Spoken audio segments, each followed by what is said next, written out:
Good evening. Let's open our public hearing. This is the Conservation Commission here in beautiful Ayer. We're meeting in Town Hall tonight, July 14th, 2016. Please join me in the Pledge of Allegiance to our nation's flag. And our neighbors too. I pledge allegiance to the flag of the United States of America and to the republic for which it stands, one nation, under God, indivisible, with liberty and justice for all.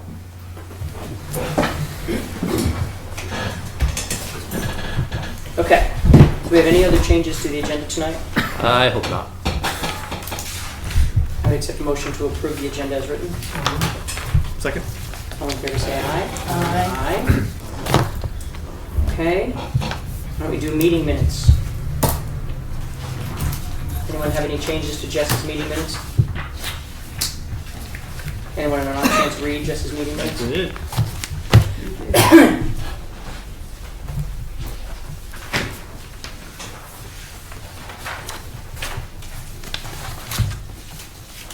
Entertain just a couple of typos. Oh no. Please do. Alright, You have to mark them on there because I don't. I've got my copy. I can give you my copy, they're already mine. Got one? No, just two. It's only two. Very minor, but Where are they? Haven't Did I give you that? it's actually written this time. Yeah. Page 4, at the top, second bullet. Ayer. A-Y-L-R. The third bullet, I guess. Mr. Oliver indicated that the applicant understands Council's public hearing process will need to be continued under the NHESP letters have been received. That should be until. Okay. Oh, I can Got it? And then page 5, middle of the thing, under public hearing NOI Colwood Place, lot number 4. First dark bullet, the square, tiny square bullet.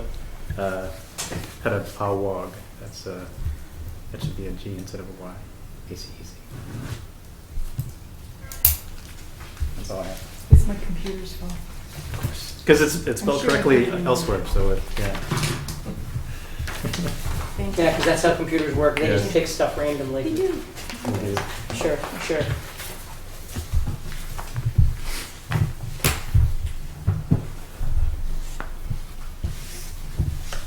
Just you want these, or you all set? I've marked these up. And I folded the corners. Excellent. Yeah, it's a big day.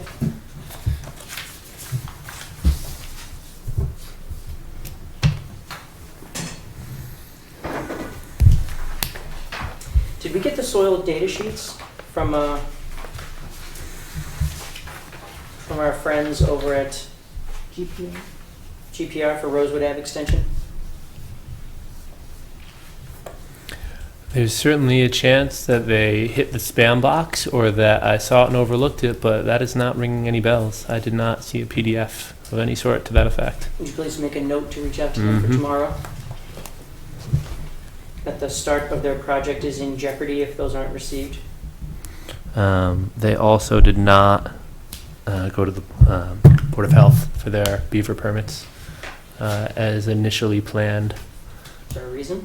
Yeah, I asked Cal about that, and he said that DPW needs him to be ready to start work, and for whatever reason, Rohit is still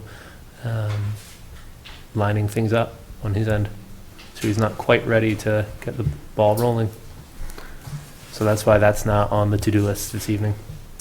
That sounds like a funding issue.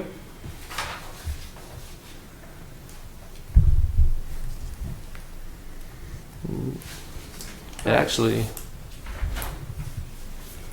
I would accept the motion to approve the meeting minutes as heavily marked up from 6/23/2016.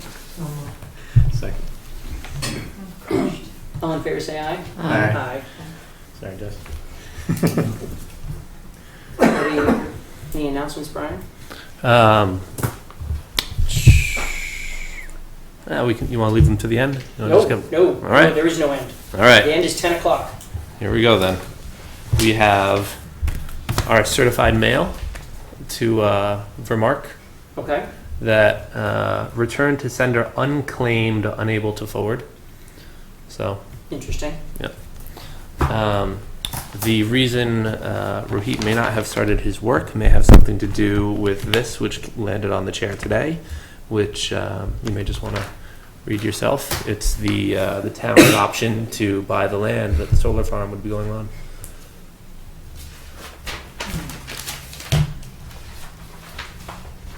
Why didn't you do this before?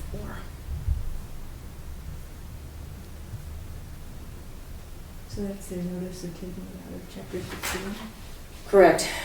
Notice of intent to convert to solar energy facility use pursuant to Massachusetts General Law, Chapter 61A. Please be advised that this office represents Calvin Moore, trustee of Cowfield Realty Trust. Intend to convert for solar energy facility use parcel shown on Town of Ayer Assessor Map 3, Parcel 2, portion described as in deed to Cowfield under declaration of trust, recorded in Air Force.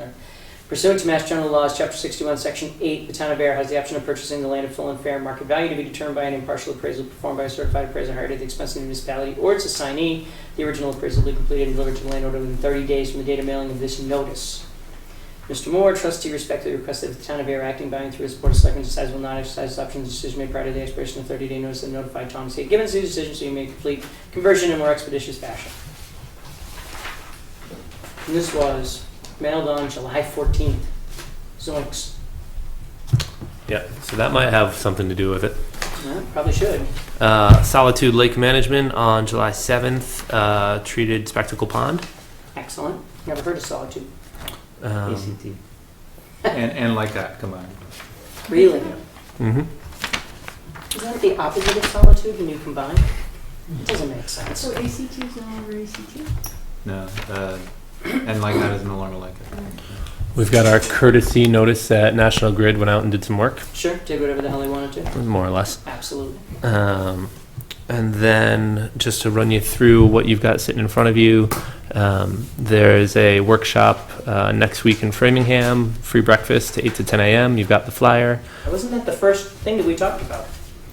Where's that? It's the green one. You have the language on how to use the wetlands fund, because I want to make a case to use it to pay my senior volunteer to keep organizing the paperwork upstairs. He spent 111 hours and he'll have made it through roughly half the stuff upstairs. If we can do that afterwards, we'll do that afterwards. Yeah. And then also sitting in front of you is the bylaw I put together with the highlighting where I've changed language or added language, and then the sidebars are my explanations for the attempt at the language. And we'll get into that again later. I assume this is the new McAuliffe Branch Library. Probably. I think they closed the old one.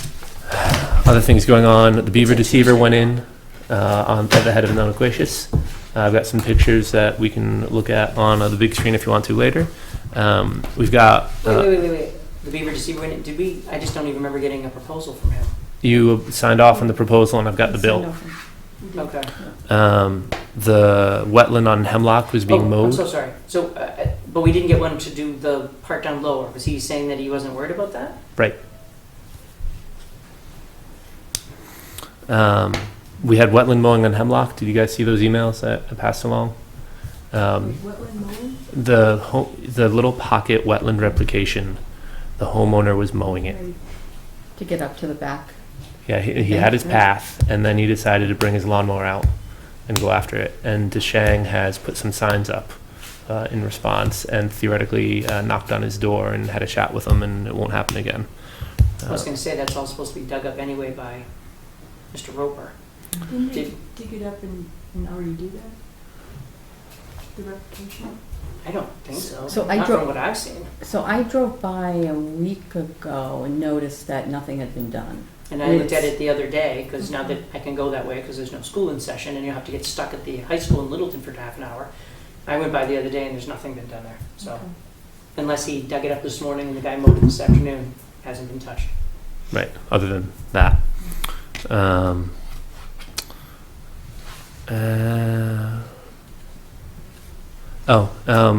8 Hickory Way, you approved them taking down some trees, and you asked for an email, and we've got the email. Great.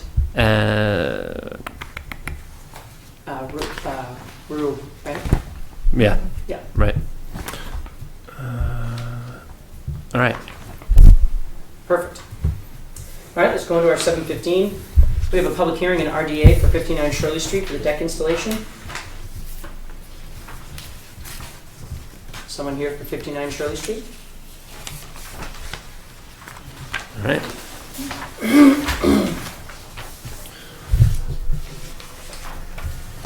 He had been in some rush when you talked to him. That was the impression I was given. All right.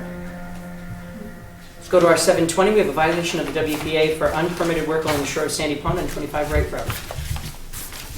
Come on up. Yeah.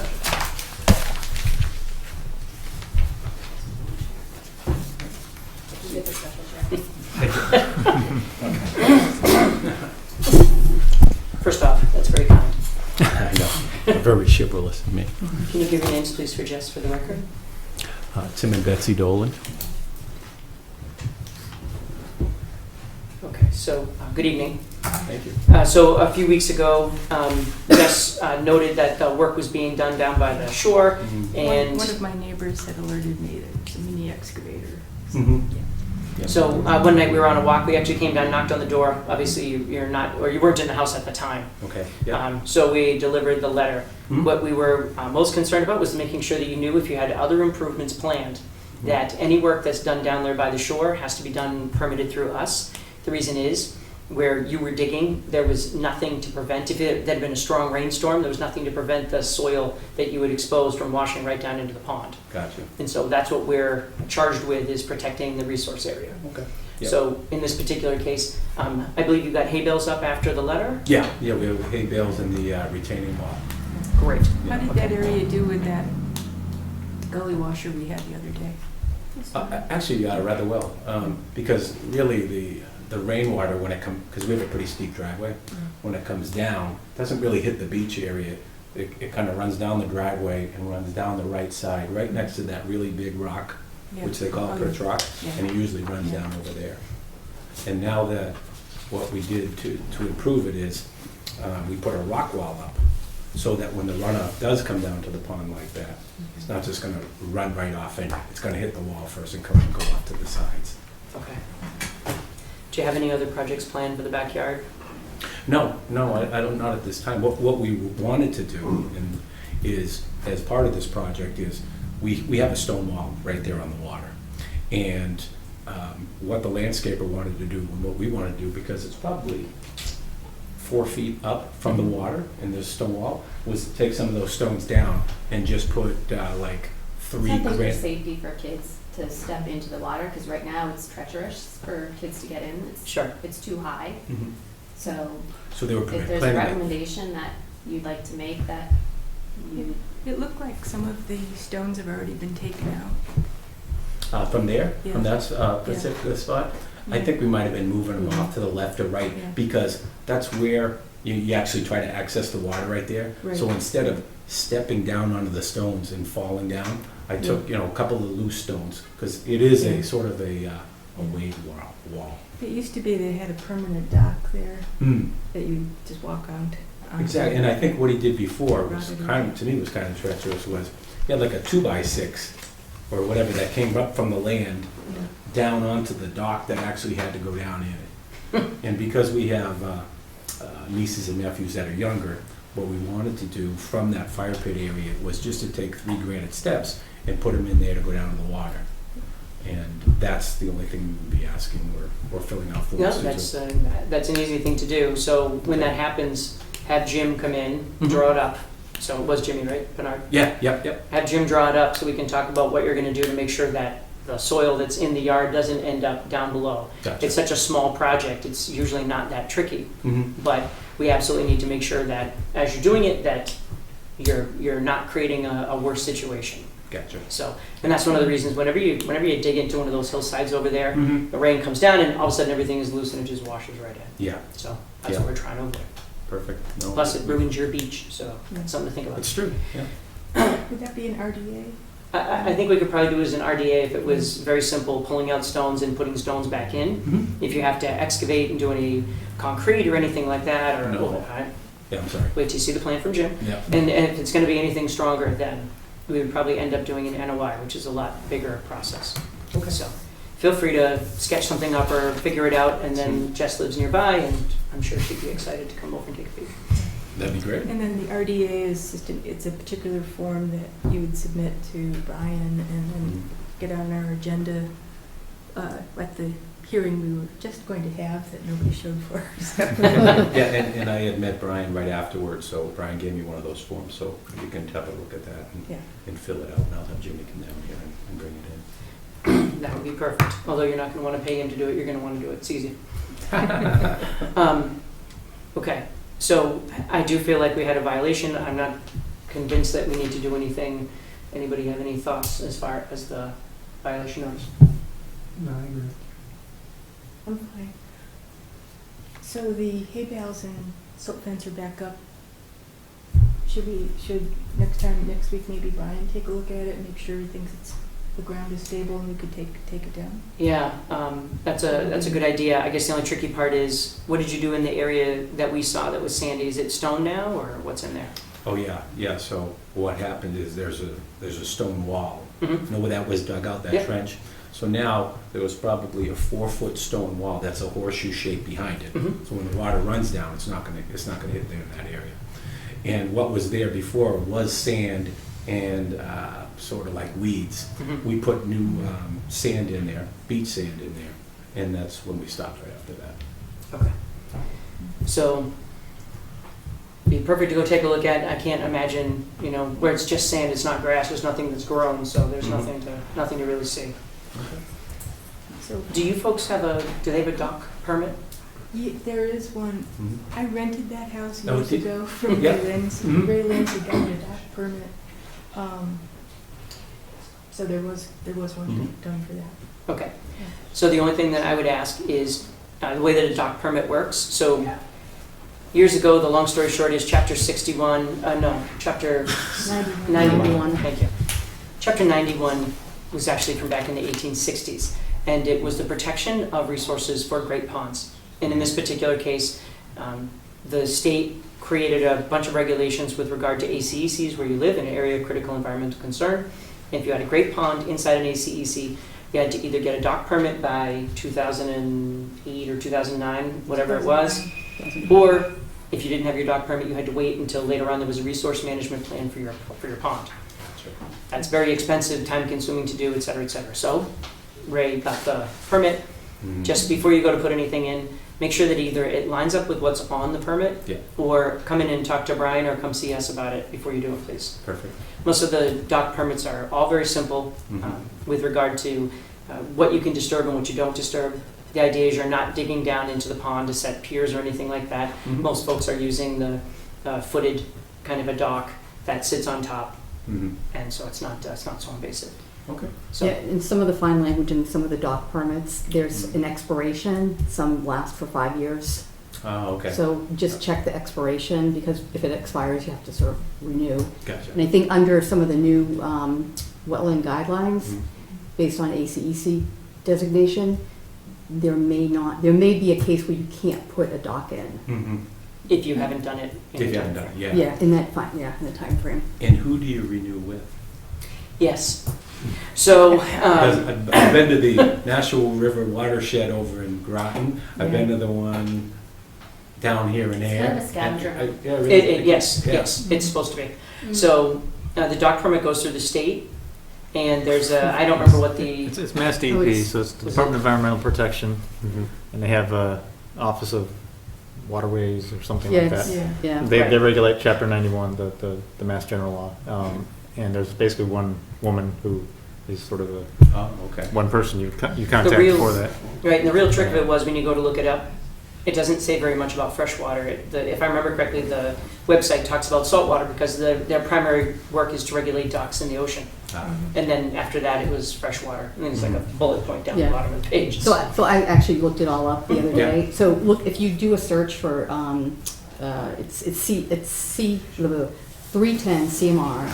It's on the The- EPA.gov You know what website. would be cool? the- This would be a great link to put on our website. Yeah. The Yeah. best thing to do would be to contact Andrea Langhauser. She's the point person for the Chapter 91 at Mass DEP. Brian, if you don't have her contact information, send me an email, and I will forward that to you. Andrea Langhauser. It'd be great to put on our website, because Mhm. we've had other folks say the same thing, that they had trouble trying to locate it. And she would be able to answer any of those kind of nuanced questions, technical questions about whether it's still valid, or if not, what you need to do. So, Right. I think they Right. even had something where if you didn't have the dock in within a certain time frame, the license would lose its validity, which I personally think is a burdensome and onerous detail. Which is why everyone should read their dock license Well, before it runs out. Yeah. I mean, based on the language in 310 CMR, it's 9.29. There are general guidelines, so it's a general license certification, and, it's like you must meet this, you must meet that. Yeah. So you have to go through the list of meeting these criteria. Mhm. So, yeah, Okay. Yeah. So we stay on track. yeah. So, Okay. long story short, please don't do it again. If Mhm. you do, come in and see us first. Yep. Talk to us before you do the stonewall work, so that we can talk to Jim or see what the plan is and work with you on the RDA or the NOI, depending on how intrusive. Mhm. And if you go to do your doc, just please take a peek at it first, make sure that you have an idea of what you're going to do, possibly even come in and show us what your thoughts are. Make sure it matches up with the doc permit you have. Quick question, do you want to do a retroactive type of RDA? For the work that was done in the yard, No. I don't think so. We haven't done that a whole lot in the past. And in this particular case, the hay bales went up, there was no issue, so I'm comfortable with it. Okay. Thank you for asking. If you have any other questions, please feel free to come in. Okay, Well, thank thank you for you. your time. Thanks so much. All right, 7:25. Let's reopen our public hearing for DEP file number 0392, single-family home construction on Kohler Place, Lot 1. Good evening. Evening, gentlemen. Since our first meeting, I think we've all looked at the plan, we walked the site. Really, the only thing we're missing at this point is a letter from Natural Heritage stating that there's no taking. I was informed yesterday that they wouldn't have it done for the meeting tonight because they're swamped. Their 30 days ends tomorrow. It's disappointing. Yeah. Yes. So I guess what I would ask is, I know you can't close the hearing because you don't have their letter, and I mentioned this to Brian already, is to possibly, I assume you have a meeting in 2 weeks? Yes. At the next meeting, possibly have an order of conditions if you, I'm presuming the project will be approved, the house will be approved. Have orders of conditions kind of ready to go so we can keep this ball rolling. I don't see any problem with that. Can you show me the plan again? I Yep. just can't remember which one is one. We have lot 4 kind of up there with the little boulders. Sure. Lot 3, so we backed up to the conservation. Yep. We talked about a couple of trees back here. And lot 1, which is gonna have just a little bit more clearing.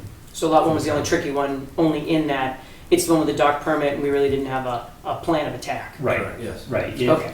And at this. Just so, Yep. the other two weren't very difficult. Correct. Brian, on our walk, we passed down through the area.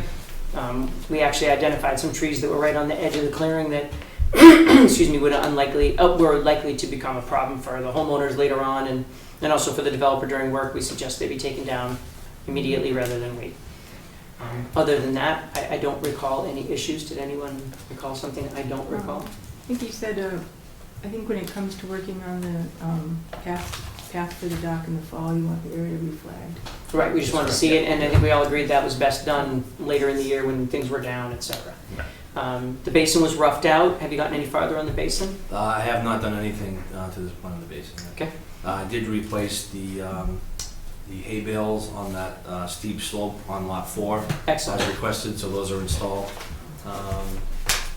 And I am going to schedule to get those trees cut, but when I do, I'll let Brian know and go do that work.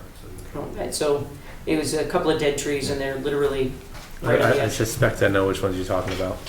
And the other issue was that on the really steep slopes, some of the bales have been there for a long time, and we were concerned about them being overtaken. And actually, our suggestion was, I hope, taken with the best of intention, which was, if it overruns, it's harder for you to clean it up than it is for you to buy a $4 bale. Yeah. That's the rock fall area, the That's cliffy bit. Right, Yeah. pretty much everything on the left as you came in for the first, for those first lots 4 and 3. And I think part of the original OCC mentioned that there should be some extra hay bales on site. Mhm. Is that- Yes, that's yeah. correct, 25. Okay. Yep. Because I didn't see them during the site walk. I should have asked, but I didn't. I was looking around. Like, I don't see I them. will get some more out there. Okay. The ones that were, I added some at the end of the slope of the road for the runoff, so I'll get some replacements so we have them on site as well. Yeah. I also have some spare silt fence and stakes as well in case Okay. something happens. Because that downpour we had Sunday morning Yeah. was, it washed out my backyard. Yeah. I was like, are you kidding me? This is insane. The turtle fence stayed up though. Yeah, okay, good. I thought the rain was great. It was awesome. We definitely needed it. Yeah, it was. We it still was- do. Yeah, Yeah. definitely. I used it to mow. It's the best time to mow. Yeah. Yeah. Yeah. No Not dust. so dusty. Right, Yeah, that's, yeah. not so dusty. Okay. Oh, and So, Natural Heritage had a old work stop on you. They lifted that, right? They told me that I would to stop work until I was in compliance with the turtle thing. So now that I had Oxbow come out, I did everything up to his requirements. He did send out a report and pictures back. So I think his last walkthrough with me was a couple of weeks ago, was got me back into compliance. And I do have No. a few emails Because there was so back to many National documents Heritage for with everybody. I sent the revised conservation restriction and declaration back with the new owners for everyone to review. I assume that everyone's gonna have comments.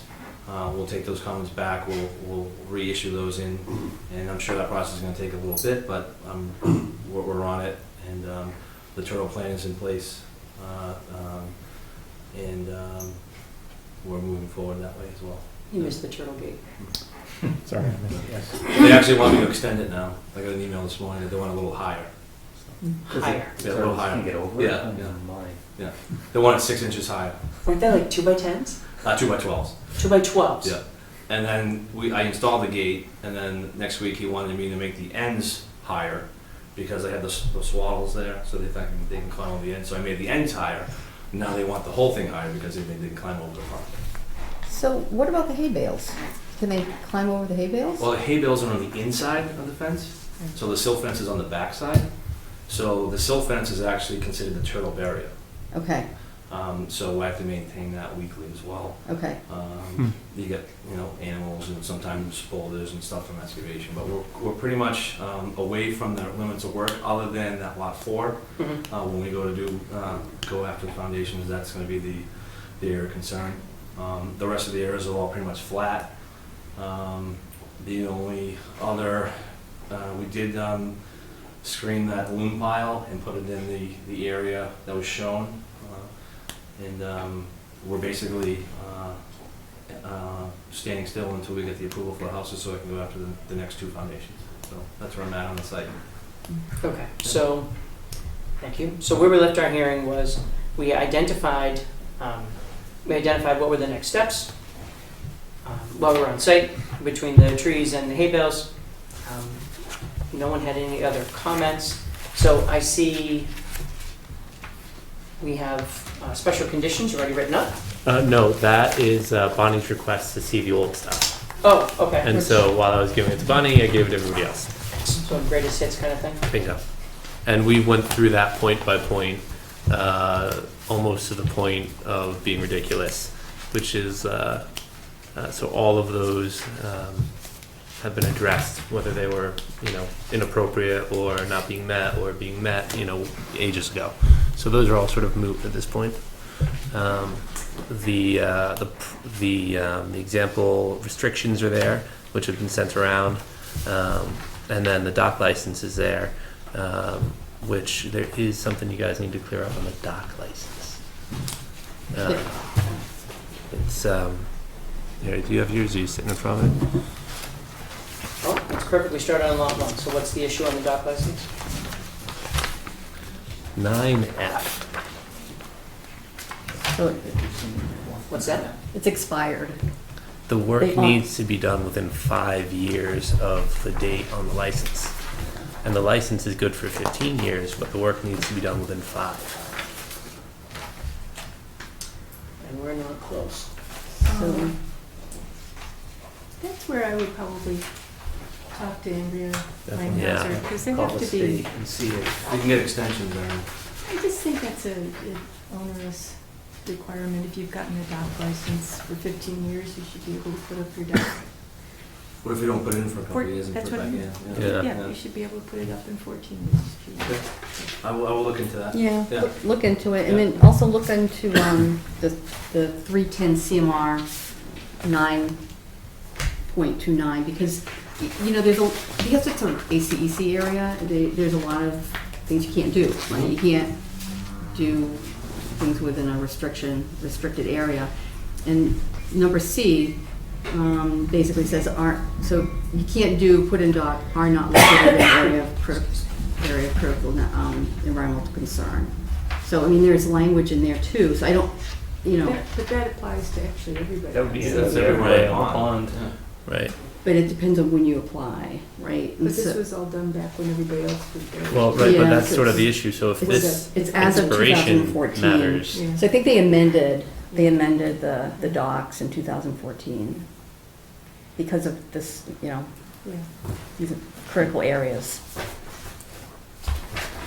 The one thing I just wanted to double check, I guess, with natural heritage is the language of the conservation restriction and the dock license talks about the ability to improve, maintain, and enjoy the beach area.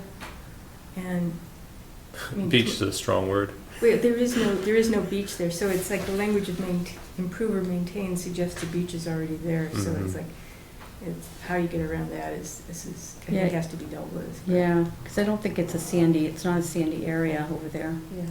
Yeah. But. But yeah, a little, you know, if you can see what they say about that would be.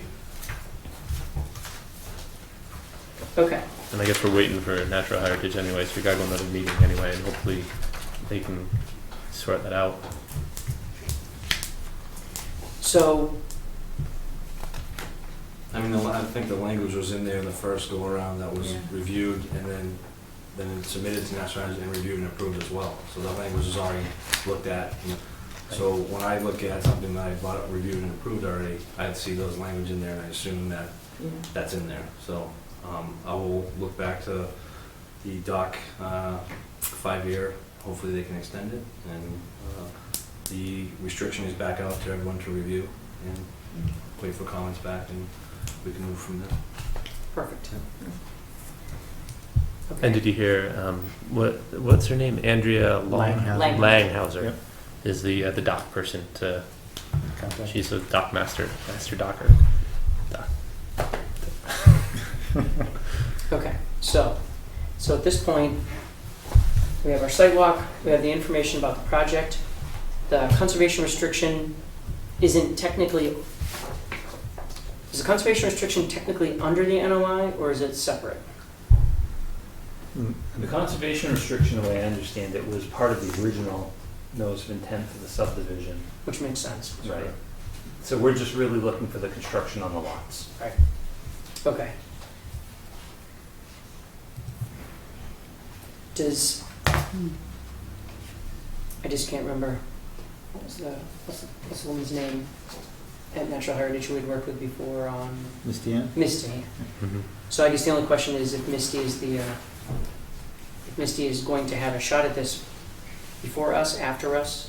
Misty's been pretty integral in the whole thing, and she was away last week on vacation, and so she sent a few emails this past week with, you know, comments on comments on comments, and I believe I forwarded you guys the last version of what she had to say about the various construction details and responses, and so. Do you know if those have been incorporated into your language? I haven't seen them. Is that on the? It's more the turtle end of things Okay, than on so, the CR so end that's of the things. CR stuff, no lot, 3 lots. Right. The impression Misty gave me when I spoke to her originally was that their findings, their letter would more or less mirror what was done originally for the subdivision with some different language, and probably, you know, calling into getting the CR and those things wrapped up and done. So I don't know what's coming. I assume it's a note taking with conditions. We just don't have it yet. Okay. I don't think we'll be, worried until we're, we're framing the last house and it hasn't been taken care of yet. That's gonna be my biggest concern, but, She did say that that process typically takes 6 months to a year, normally, once it's submitted. So getting to the final comments from everyone and getting the final draft submitted, she did say that process could take up to 6 months to a year. well, we'll have to deal with that when it comes along. I also did add the language in for the proposed water line in the declaration and the restriction as well. Okay, So that language is in there. And I know, I don't know the schedule of that work, but it's probably contingent on that getting approved as well. So I think the restriction or the declaration needs to get somewhat reviewed and turned in very quickly, I think, if some of that work is gonna happen within that timeframe. So the declaration of restriction is in effect until the CR is in effect. That's Right. correct. Right. That's correct. And I issued both of those for review and comment. So who makes comments, or where do comments go? From what I gathered, because the town is holding the restriction, it's up to us to come up with the language that we agree on, and then we submit that to National Heritage for review. well, that sounds complicated. Well, at least you know that Mark is very interested. He probably doesn't want to be doing it after the houses are in. Have you had contact with him on this recently, or? I have. Actually, they actually did a survey of a topo of the area. They do have, I haven't seen the proposed layout yet. I requested that today from Mark to see where he was with that. He also owes me language that he would like to see in the easement that I have to put in place for that. So I'm waiting to see that language as well. I did, the area where the proposed location is going to is in the detention basin area. Right. So that's why I haven't moved forward with that section. But I kind of need to know a time frame because I don't want that to hold up anything further. And it's all depending on the town as a general. So I'm just trying to get all the information in front, and hopefully we can all work together and get this thing through. I think it's probably pretty important to him to loop that out, so I can imagine he's probably just as excited as you are, so. Yeah. Okay. So we have the application, the CR is in process, we have the information about the water line. This is for Lot 1, which is actually not affected by that water line. And for our discussion on site, the path down and the dock will end up handling as a separate matter. We're not ready at this time to do. Okay. Jess, did you have anything else? No? George? No. Gosh. No. Beth? Right. Okay. So at this point, based upon what we know and the conditions that we have, I would accept a motion to issue the order of conditions for this project, DEP file number 100-0392. Second? Is there any further discussion? All in favor, say aye. Aye. So what we'll do is we'll work together to come up with the order of conditions. We can exchange information. And we've gotten started on that already. Great. So that when we get to our next hearing, we'll be prepared. Obviously, unmentioned in the motion, but as mentioned in the discussion, is you're waiting on your letter. So, okay. So at this time, I would accept a motion to continue the public hearing for 100-0392 to July 28th. Second? All in favor, say aye. Aye. Thank you very much. Let's reopen the public hearing for 100-0390, Lot 3.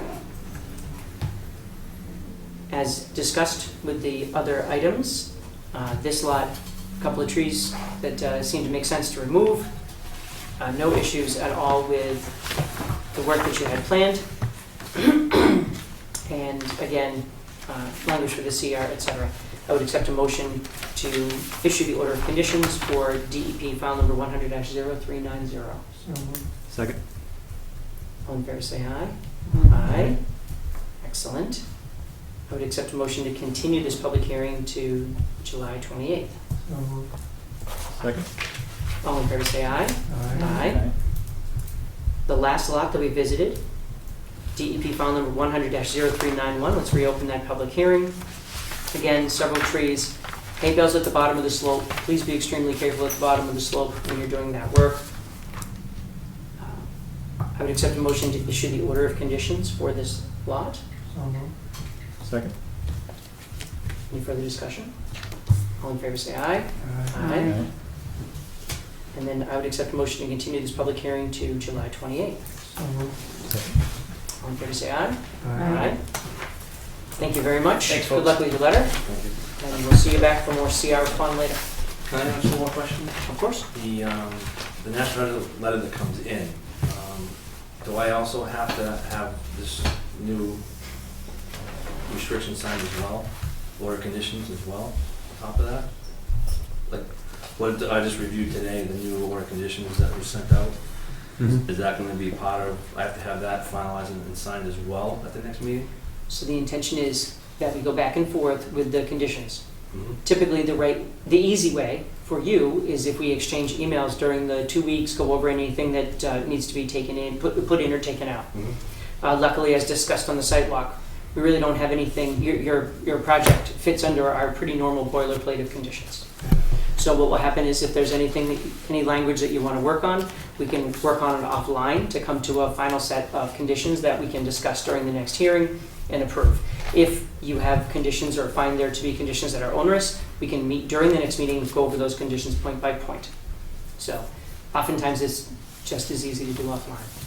Does that have to become an agreement by next meeting? Yes. For the FD's approval? The order of conditions would be what we would issue as a formal order at our next hearing. Well, you know, Do you have, another way to put do you have it. concerns about the order? I just received it today, so that's, I want time to review it and. Sure, that, sure. you know, Yeah. you know. And yeah, I mean, there's no worry about the back and forth and working on some language, but when we issue that to you, that's going to officially close out our involvement, essentially. Well, it, Well, all right, badly phrased. I'll sign it tomorrow. No, they sign it. It allows the work and it places the conditions upon how you have to conduct the work. Okay. That's all. effectively, it says these are the rules we're going to follow. So you've submitted a set of plans, and it says this is what it's going to look like. Mhm. And then the order of conditions, if you had something special going on in the property, if there was a stream that went through the property, etc., we'd address all the things that were necessary for your work around that stream. Those would be crucial items that we'd want to capture in the order of conditions. So that and of course you're required to have it on site. Mhm. So if we show up and there's a guy in a machine and he's not paying attention to the stream, then we would say, hey, you need to stop right now because there's an order of conditions for this property and it should be on site and you should be following it. Okay. That's how we make sure that the work gets done properly. Is the order and conditions contingent on each individual lot or as the development as a whole? Well, yes, so each lot has its own order of conditions in general, Yeah. because most people do the infrastructure as one order of conditions, which Which It's I- already we been have done. now. Yeah, And then each lot has its own order of conditions. Which were the three we just did. okay. In general, there's nothing magic about it. The order of conditions is just that. You file a notice that you have the intent to do work, and we say, well, here are the conditions that we'd like you to operate under. Absolutely, yeah. And there's nothing different really between the infrastructure work and the houses. They're on the same property, the property's relatively small, everything's happening in the same area. Mhm. And so, in general, all of your work is happening with the same requirements. Nothing crazy. I mean, I have it's- different owners, so it's- I have to let them review it and look at it. Sure, and it's, we did it so that Mr. Oliver can make more money, but the idea would be to, in fact, he wrote this one. This is the old school one, it's 9 pages. It sounds like a lot, but it's very simple. Yeah, and that's the one we walked through sitting upstairs. Essentially what I was trying to say was that once we issue that, is that, we've finished talking about it and you can stop coming to these and you can actually start doing the work according to the language in But there. you do have to, once you have the signed order from us, you have to, what is it? Record. Once it- Record it at the registry of deeds, and then there's a 10-day, appeal Appeal period. Yeah. Which, It's all very standard, happens no matter what your decision is that you file for Okay. anything, pretty much. And then at that point, you would get started. Now, of course, you've already got your hay bales in, and your hay bales were related to the first order of conditions. Mhm. And we just looked at the other day and said, hey, please augment here, fix there. So the right thing to do would be to call Brian just before you started, work on those other two foundations. Correct. So you could just come out and make sure that nothing had happened to the hay bales before that. But it's that easy. Okay. Thank you. You're welcome. Yeah. Thank you, Brian. Yeah. Thank you, everyone. Have a good night. You too. Enjoy. All right. Mr. Mulaney, good evening. Let's reopen our public hearing for your notice of intent for Phase 5 Ridgeview Heights. Do we have a DEP file number? We got one after, like 2 hours after I put that out, Naturally. naturally. 100-0393.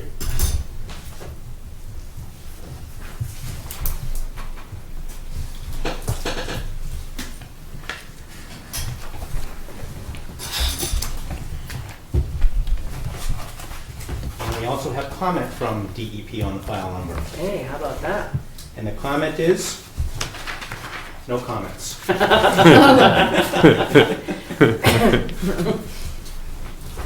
No bureaucracy there. Okay. So when we last walked the parcel, seems like forever ago, we walked on a Saturday morning, June 25th. June 25th. Oh my goodness, was it really? Wow.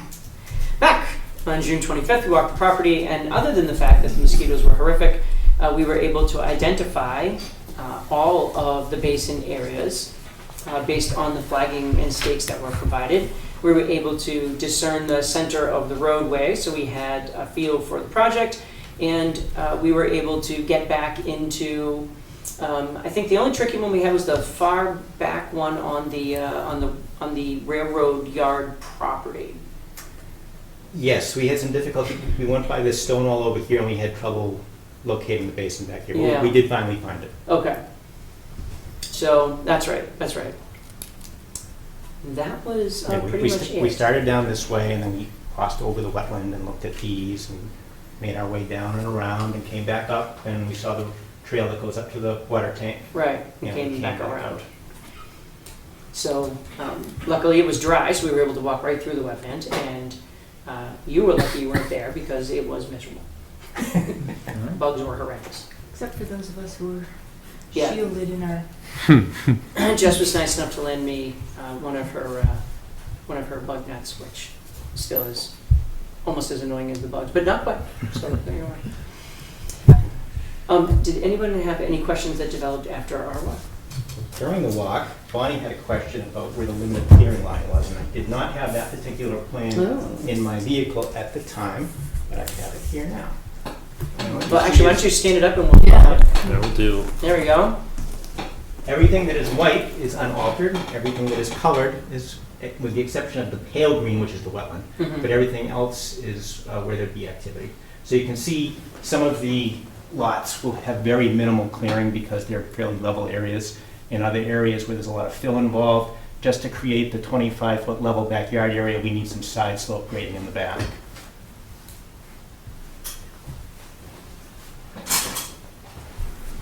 So again, the idea would be to reduce the amount of clearing where possible.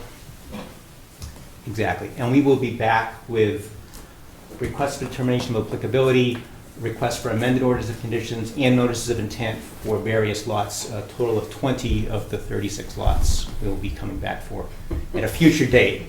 But that shows you the big picture. What's before you now is the infrastructure. Right. Thank you for both. So, Jess, did you have any questions that developed after? George? Takashi? No. Okay. So, as we know, the walk was very fruitful. We were able to identify everything. Of course, it would have been nice if you'd cleared everything so we could see it and then just put it all back, but we get it. We understand why you didn't. Oh, we also need an order of conditions before we Yeah, clear. we clear everything, get started. Right. It's always the chicken or the egg.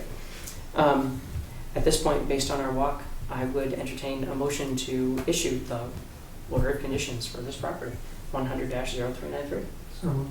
Second. You know what, I'm sorry. I did have another question, I just remembered it. Well, that's okay, because we're up Do for we- discussion. Yeah, do we cover, you know, where a lot of the storage, you know, the storage areas and where we did we cover that? It's on your plan set. I don't know if you've got your plans with you, but I can show it to you.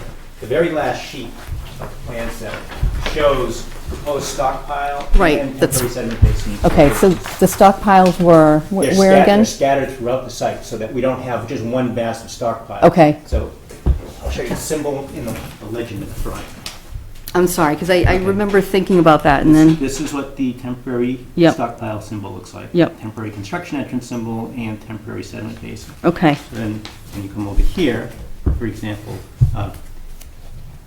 they're generally spread out basically one per lot, generally going around the site. But for example, here on this lot, this would be the stockpile at the higher end of the lot. Right. This would be the temporary sediment basin at the lower end of the lot, all encompassed within the hay bale barrier, or the siltation barrier. okay, and the houses that sort of are in, there's some, within the buffer, Yes. which are sort of down in here, where are those stockpiles? We also have additional stockpiles down here. Yep. Along the slope where these basins are going to be built, Okay, and temporary sediment basins as those slopes get built. So okay, just so you know. all right, We often see applications like this, where the infrastructure goes in first, yep, they cut in the roads, they cut in the basins, and they start to do the project. Once that's happened, then they come back to us to talk about individual house lots. right, So typically, this work is the more raw and open work, and they have lots of space to put stuff that they don't have to worry about putting it anywhere near the wetland. Then as the houses go in, that's where it gets trickier, because now you've started to reduce the amount of working space you have, et cetera. Yep. So Yep. as long as we get off on the right foot with this, and it's a lot of fun to pass down through after they've started to cut the roads in, we'll be able to have a good handle on it. yep. So, And you just eventually pull things out as you move along and, That's right. yeah. Because as we drove in, there's that huge pile right where we parked. Which is, well, that one was Yeah. selected partly because it was well outside any buffer zone Yeah, area, yeah. and it was a fairly level area Yes. where they could have sediment Right. controls around it. Right. it's where that right. house There's is a in house- that bottom corner, right? Yeah, there's a house lot there, yeah, yeah. And Okay, that's why it's there. yep, yep. And the nice thing is, right, so if you had started to build houses, you probably wouldn't have that place to put it anymore. Right. Yeah. So that's Yeah. why, Right, so that'll have to go first probably, yeah, Right. all right, okay, all right, thank you. You're welcome. okay, so we have a motion on the table. I would accept, I've accepted a motion to issue the order of content, the order of, the order of content, the order of conditions. Are you happy, Steve? All in favor say content? Content, excellent. And then, just as we've done in the past, can we please continue, I'd accept a motion to continue this public hearing to 7:28. Second. All in favor say aye. Aye. Thank you very much. Thank you very much. Have you two started passing back Yeah, and we forth? started actually. And just to plug, if you want to come in and like do a crash course on learning how to use that thing, we can do that. Because you come in a lot. We can. And then there was another. Oh, Wait. Is it because you know how to use it, or we can teach him how to use Because it? Ryan knows how. I know how to use it. Okay. I didn't know if you were having him I teach used you how it, to I use used it. it once or twice with the planning board, but I really didn't get the hang of it. Yeah. But then while you're sitting here, do you mind talking to the topic of the wetland mowing over on Hemlock?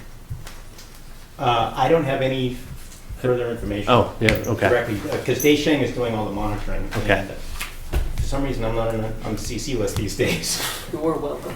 So, yeah, so we'll be All right. reaching out to, so Mr. Roper needs to get that area reclaimed, so we'll hopefully be addressing that in the immediate future through Sheng, potentially tomorrow, to find out if are you in tomorrow? No. Okay. I can send emails tomorrow, but I won't be in tomorrow. Okay, if you can send emails tomorrow, then let's shoot an email over and get a schedule for when that's gonna happen.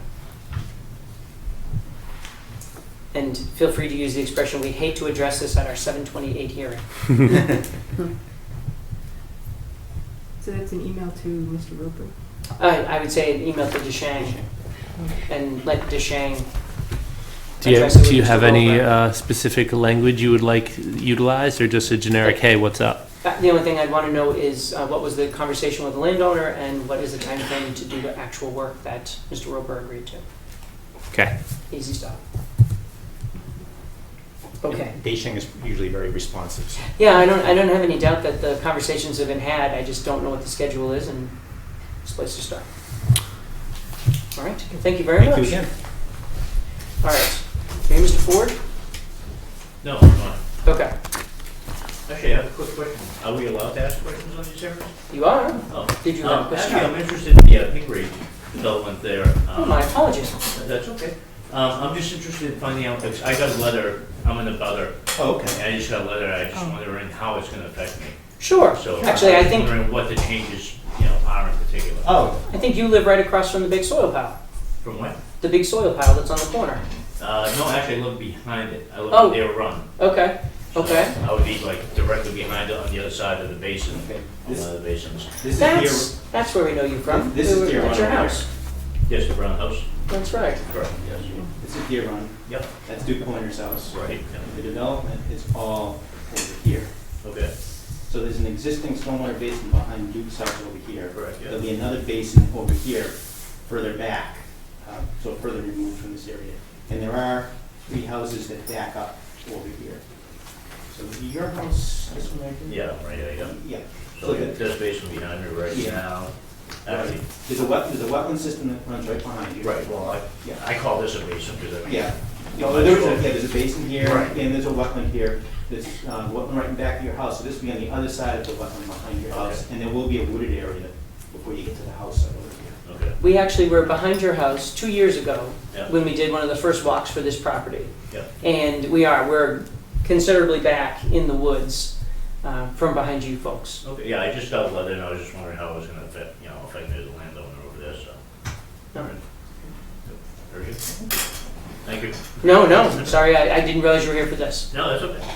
No, sorry, one more non-issue. Just, do you want to talk to these guys about the conversation you had about the water quality? Oh, sure, about the water quality certificate. Excellent. When Gary Delmain at DEP issued the file number the other day, the form that came through on the email, it was kind of interesting. It checked off that water quality certificate 401 may be required, and then some more language, and then at the end it said, it must be filed. So I contacted Gary and I said, okay, you have may and must, which is it?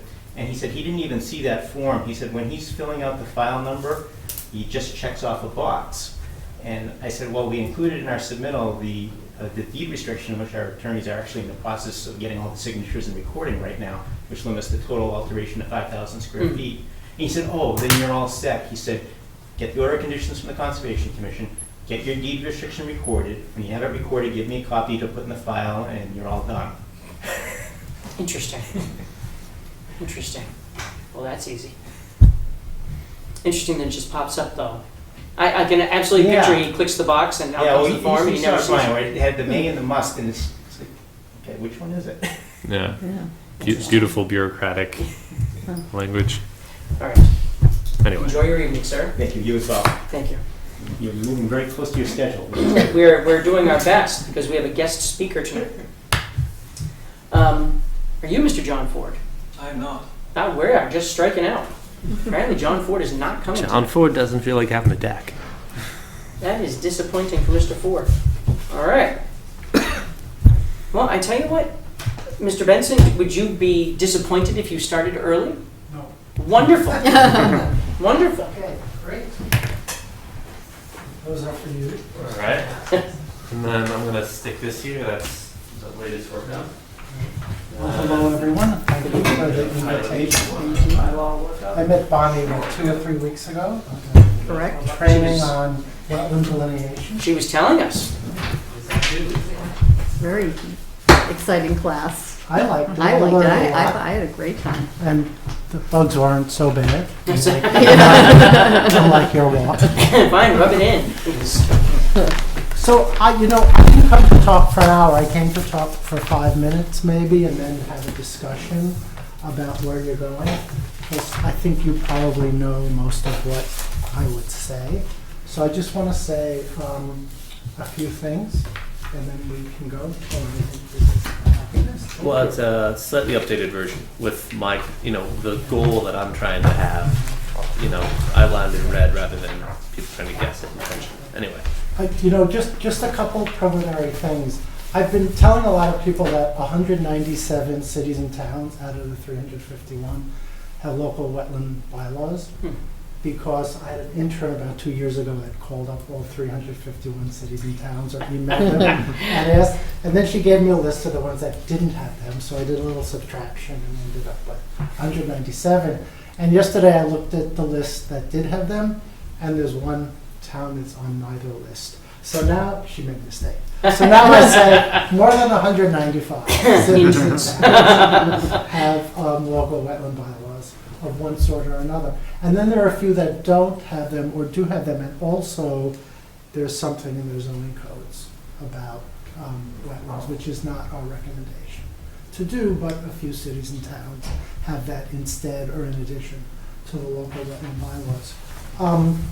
I guess the two big messages that the three big messages I would have is, one, you probably know this, the bylaws have to be stricter in some way than the state law. If you're not going to have stricter bylaws, it's not worth having bylaws at all. The only reason cities and towns are allowed to have bylaws is if they're stricter in some way than the State Wetlands Protection Act, and cases that have gotten to court basically say that the only reason is if they're stricter. So what a lot of commissions and cities and towns have done is said, what do we want to protect, or how do we want to protect things in ways where they're not protected or not protected adequately by the State Wetland Protection Act. And they come up with lots of reasons to do extra protections. The ones that I've been told we tend to see a lot, and by the way, I have not read more than 195 separate wetland bylaws to see what they're all about, but a lot of them do things like protect some or all intermittent streams as river and as riverfront. The Secretary of Energy and Environmental Affairs just declared a drought the other day. I've been looking at their website for weeks and weeks and weeks, because I was out in central and western Massachusetts over the July 4th weekend, and there were like rivers and streams that had like no flow in them. I was like, when are they going to declare the drought thing? So they just did it the other day, but there could have been weeks and weeks before then with streams you would think are perennial, which were not running. So what a lot of communities have done is have said, look, there are some streams that we think are real important, but they tend to run dry occasionally. So we're not happy with the state rules about intermittent versus perennial, so we're going to come up with our own. So that's one thing. Some will protect vernal pools that aren't protected under the state rules because they're isolated. Some will have more significant protections or no build zones in some or all buffer zones, or things that you can't quite get to under the state regulations, but a lot of places have thought that it's necessary to do that. And then there are sort of the procedural niceties, like extra fees coming in to the commission, or the ability to have the applicant pay for consultants in the appropriate circumstance for you if you need peer consulting. So those are the sort of the big type of things that we've seen a lot of commissions do. A lot of them pay more attention to flooding and flood zones. One of the interesting things, and some of you may know this, is that all of the state's stormwater rules are based on something called TP40, which is about 20 or 30 years old, and I talked to an expert about this, and it was based on some decades worth of data, including data during the droughts of 20, 30, 40 years ago, whenever it was, and it's always seemed to be not accurate, and that flooding is really at higher levels. And that, about a year ago, NOAA, National Oceanic and Atmospheric Administration, came out with a new atlas called Atlas 14 that would make a lot of changes in the state in stormwater, how large the storms are, what you have to do about them. DEP hasn't implemented that yet. If you go to their website, you can find on it, or I can send to you if you can't find it because it's not easy to find, a memorandum that basically said, we know we need to do something. We know TP40 isn't accurate anymore. We know we need to do something with, you know, the NOAA Atlas 14. We'll get to it eventually. We will put together a working group to help us figure out what to do with it. They haven't gotten to it yet, so a lot of commissions have decided they want to do something with it on their own. The DEP memorandum even says, you know, people may want to use the new numbers, even though they're not a regulatory requirement yet. So there are a lot of things like that that wetland bylaws could give you flexibility that you don't have under your bylaws. So that's one. The other part, and our bylaws are structured this way, our model bylaws, is most of the details are in the regulations you would write afterwards. So if you look at these 5 or 6 or 7 or 8 pages of bylaws, which, you know, if you got a town meeting to adopt, they give you some more ability to do things, but then the real rubber hits the road where you would write and adopt your regulations on those. You know, so for example, the town I live in has a version of this, not exactly this, but a version of this, but they've adopted many extra rules for buffer zones around ponds. You don't find those in the bylaws, you find those in their regulations. So that's the other thing that I want to mention. Like, what do you want to do? What makes something that you want to protect better or differently than what the state rules allow?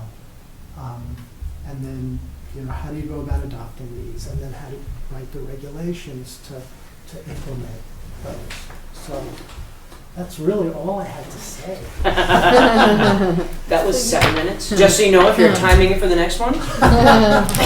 So, I just wanted, so I guess so first off, thank you so much for coming in Oh, tonight. it's my pleasure. I drive through Ayer a lot, actually, because I have a brother who lives in Lunenburg, and he used to have an office on Main Street in Ayer, so I've been through Ayer many times.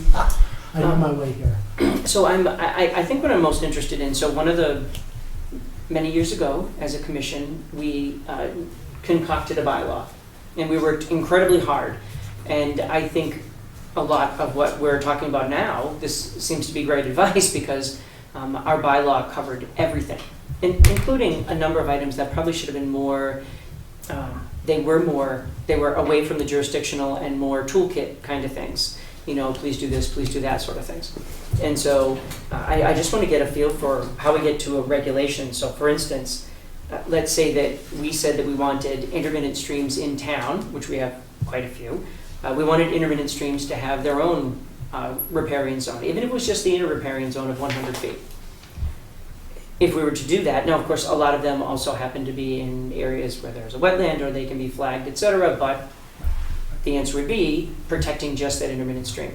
So if we said that an intermittent stream wanted to have a 100-foot buffer, is that 100-foot buffer part of a regulation, or is that something that ends up in the bylaw? And what's an example of a regulation that you would have that doesn't appear in the bylaw for that? So that's a good question. If you look at the notes at the end of our model bylaws, if you look at note number Which is 3, not included. Oh, I'll read them. I'll read them. So we did the model bylaws. Oh, I should have mentioned I've only been at MACC for 3 years, so this predates me many years. But when MACC did these model bylaws in 2006, one of the reasons they did them is, you know, when something's passed by town meeting, it has to go to the AG's office.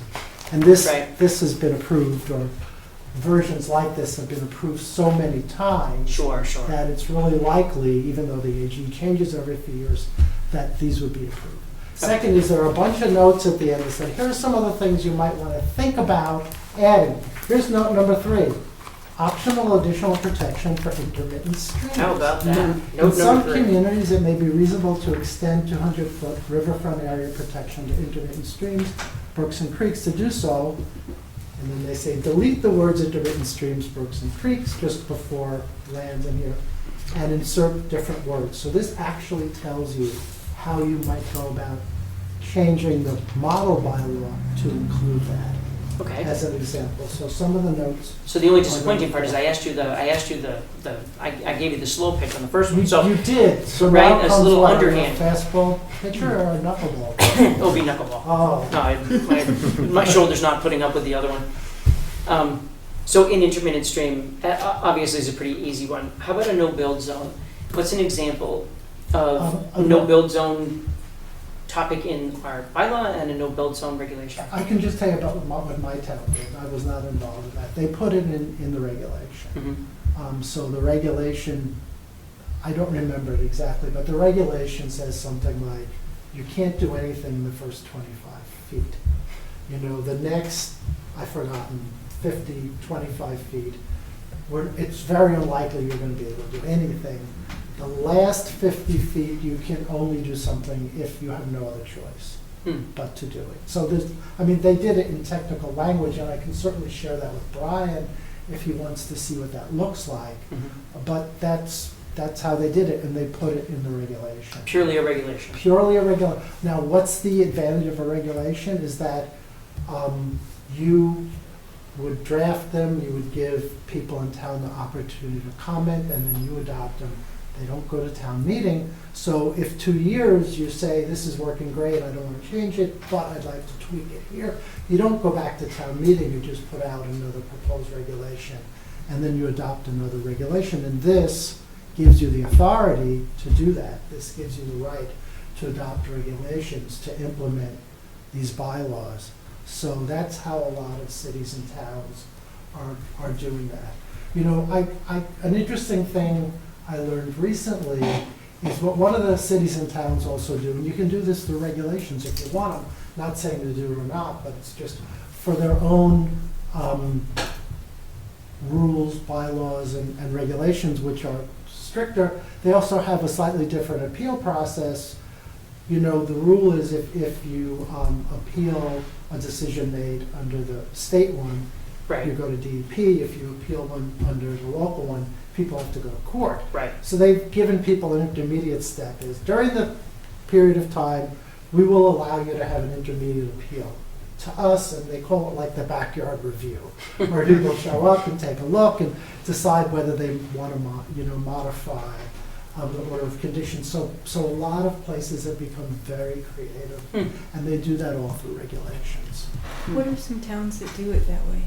The only one I know that does it that way is Andover, that has the backyard special review. That's kind of an interesting way to do it, right? It is, because it gives, people an opportunity to say to the commission, boy, I think you really made a mistake, without having to necessarily file a case in Superior Court. Gives the commission another opportunity to take a look. And then if the commission still think they did the right thing, the person will either say, oh, I guess they're right and wrong, or the person will say, well, I'm going to go to court.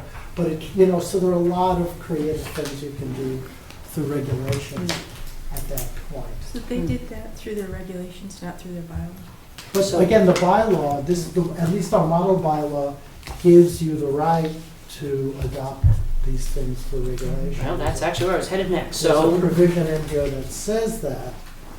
I can't remember exactly where it is, but it does say that. And that's important. You want to have the authority. Oh, here it is. After public notice and hearing, the Conservation Commission shall promulgate rules and regulations to affect the purposes of this bylaw. And it has, just like a 3-sentence paragraph. That's all you need to give yourself the VIII, if you want to read Yes. along. Roman numeral number 8. So that's it. It gives you the authority to do that. And I think the other reason to think through, what do we really want to do that we need our own set of local bylaws for, is it then gives you the beginning of how we going to convince, Board of Selectmen, town meeting, that this makes perfect sense. You know, that it's not just a bunch of, you know, oddball people sitting at the Conservation Commission, but, you know, it's people who live in Ayer, who really care about the town and care about what the town's going to be. And here's why these are important things for us to have. And we're just like the other 195 cities and towns that thought this is necessary. Well, it's And, you interesting know, that you say that. We're on your list. We just don't have a bylaw that's worth anything. You are on our list, yes. You know, and, you know, I was just called last week by a commissioner from another town who said, we've tried 3 times, we can't get a bylaw through town meeting. So other places have tried and haven't been successful. Well, what was disappointing in our case was no one was on the commission in the 80s. In fact, I had to come here and the town clerk helped me dig through old meeting minutes to find the reference to the bylaw. And it had been passed in like 1984, Yeah. and no one had been on the commission that long. So unfortunately, none of us knew of the bylaw, and no one had brought it up ever since. So And yeah, if it's the one that was on your website that I looked at, yeah, it was like, no, this is not where you need to be. perfect for a bird cage. Yeah. So, so that's it. So first off, that's very interesting. Have you ended up helping any of these communities where they've tried to get a bylaw through? Our particular one, when we went in front, a big letdown was, of course, when someone in the audience said, "Well, what's wrong with the bylaw you have?" And we all looked at each other, and it was kind of a watershed moment. This is why you want to know, right, what you want to protect, how you want to protect it, what are the rules you need to do your job better, more efficiently, et cetera. So you have, you know, your elevator speech or whatever you want to call it. No, and we do have actually, one of the things that would probably be worth mentioning is during probably 4 years ago, maybe longer, we had an issue with hunting on town property that is on a conservation easement. And so a conservation restriction, of course, none of us had any idea if that was okay or not okay. And it started quite an effort. We had several meetings. We had folks come up and tell us what they thought about it. And we probably spent a month going over it and came out with regulations that were acceptable and acceptable to the neighbors. You know, we didn't want people hunting in that area because of the distance to homes, et cetera. Yeah, I think, the good thing to do and important distinction between, the property that you have under your care and custody and control, where you can set the rules. Right. And the separate set of rules you need when somebody comes before you and wants to do something that's going to have an impact on the interests the Wetland Protection Act. Absolutely. protects. It's just nice to be able to, if it came up, to be able to mention to folks that this is the process we've followed in the past and it was very effective and we're excited to follow it again. So Bonnie, I cut you off twice. No, Aching. you were asking me exactly what. I was just going to launch right in because Eugene and I have been talking before. No, thank you. So no build zones and no disturb zones would be part of the regs. At least that's what, you could put them in the bylaws, but I would say the regs are a better place to have them because it gives you the opportunity over time to learn how they're working and maybe adjust them by amending the regs without having to go back to town meeting. Every time you want to make a little change in this. And then what about variances? Like, there's a lot of, for new construction versus, houses that are actually in the wetland that want to put a porch on the back or want to build, We have a big something shed. in here, I don't remember where it is, do you remember where it is, Brian? We have a waiver provision in here, I can't remember where it is. So all that would be part of, They either be in the regulations or in the bylaw, and you can look through, if it's not in the bylaw, then it would be something to put in the Well, I like the idea of, I do like the idea of that being a bylaw item as opposed to a regulation item, only in that I think that that's a real concession to folks in town, so. But let me just say, we think it's important, but we also think it's equally important that it not be standardless. It can't be one of those, we can give a waiver if we want to.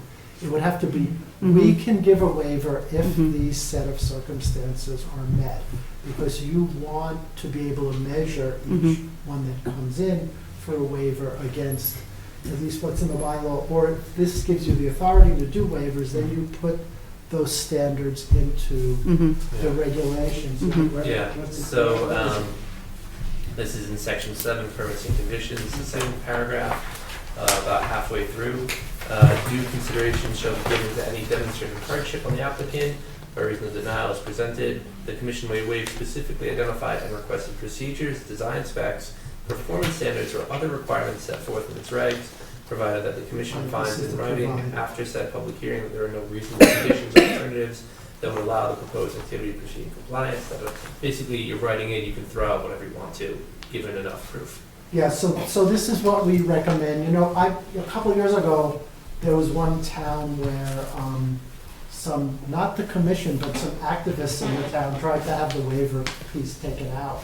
They thought it gave the commission too much ability to allow people to build things. And our thing was, no, there are always going to be things that you don't think of where you need to have this, and that's why this is important to have in here, the waiver, but it's important not to be a standardless waiver, that it has a set of standards with it, Sure.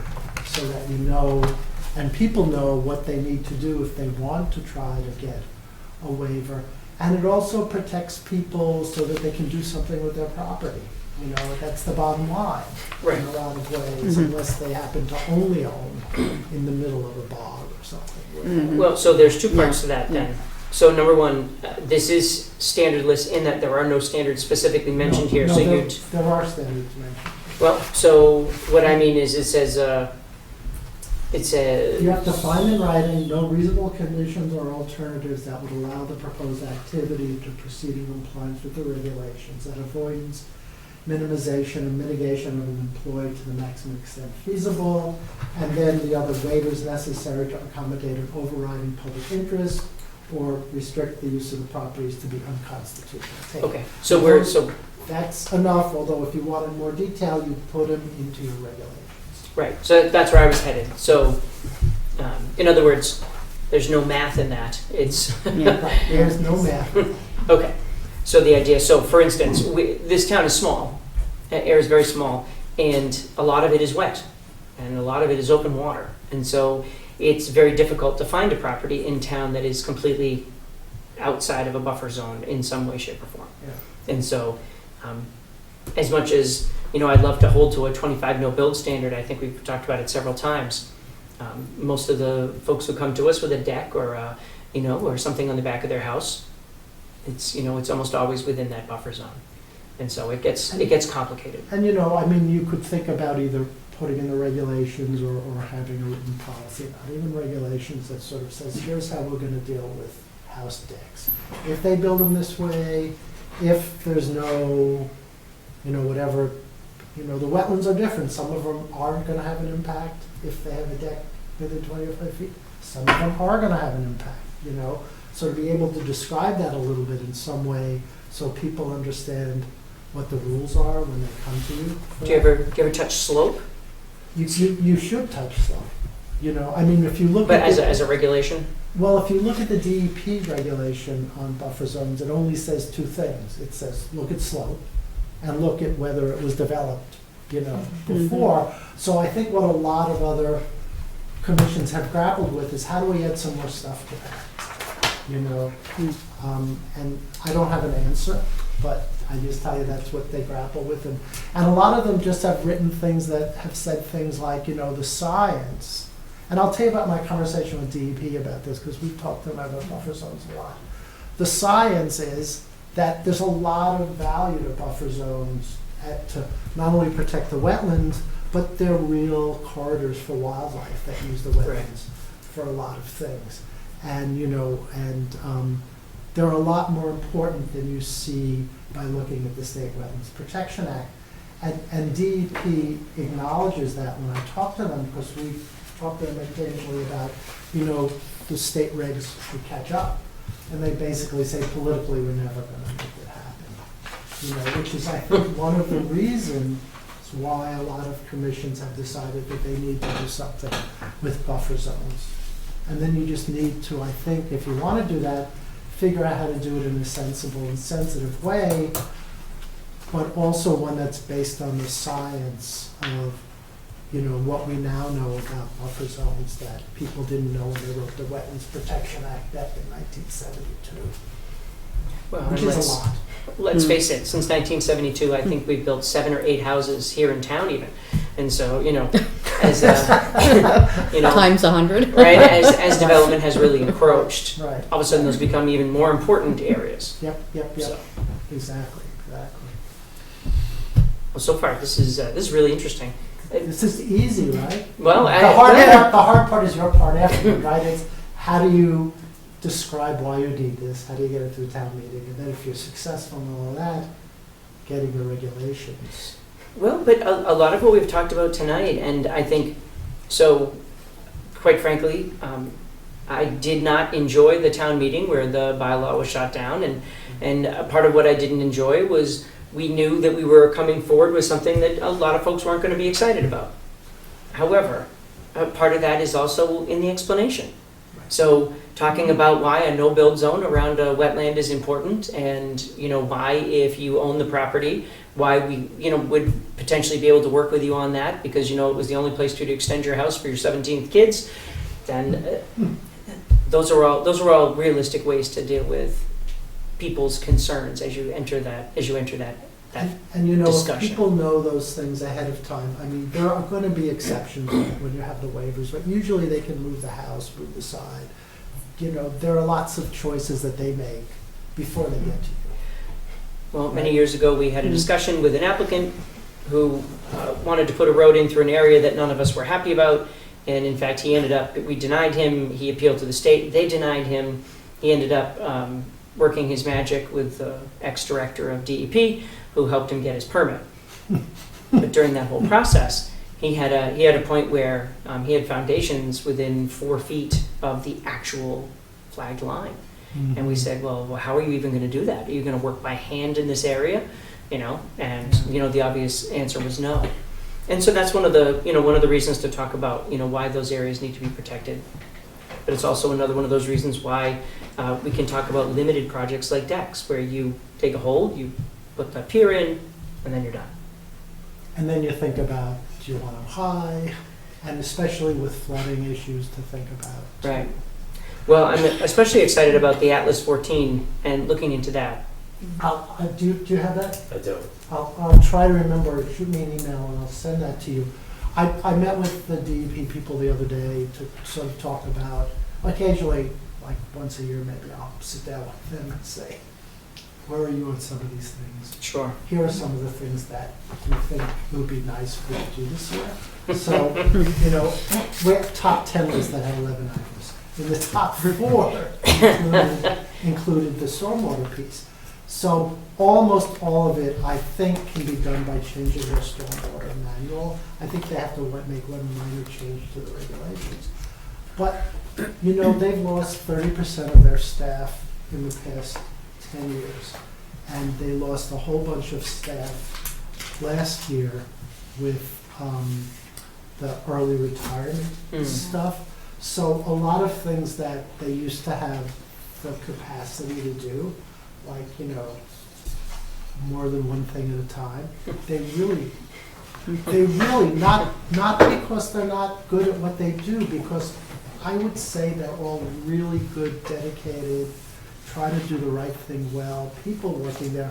They just don't have enough of them to get to all of these things and go through the process and the politics of making these changes. So, the NOAA 14 Atlas, as an example, it's not uniform across the state.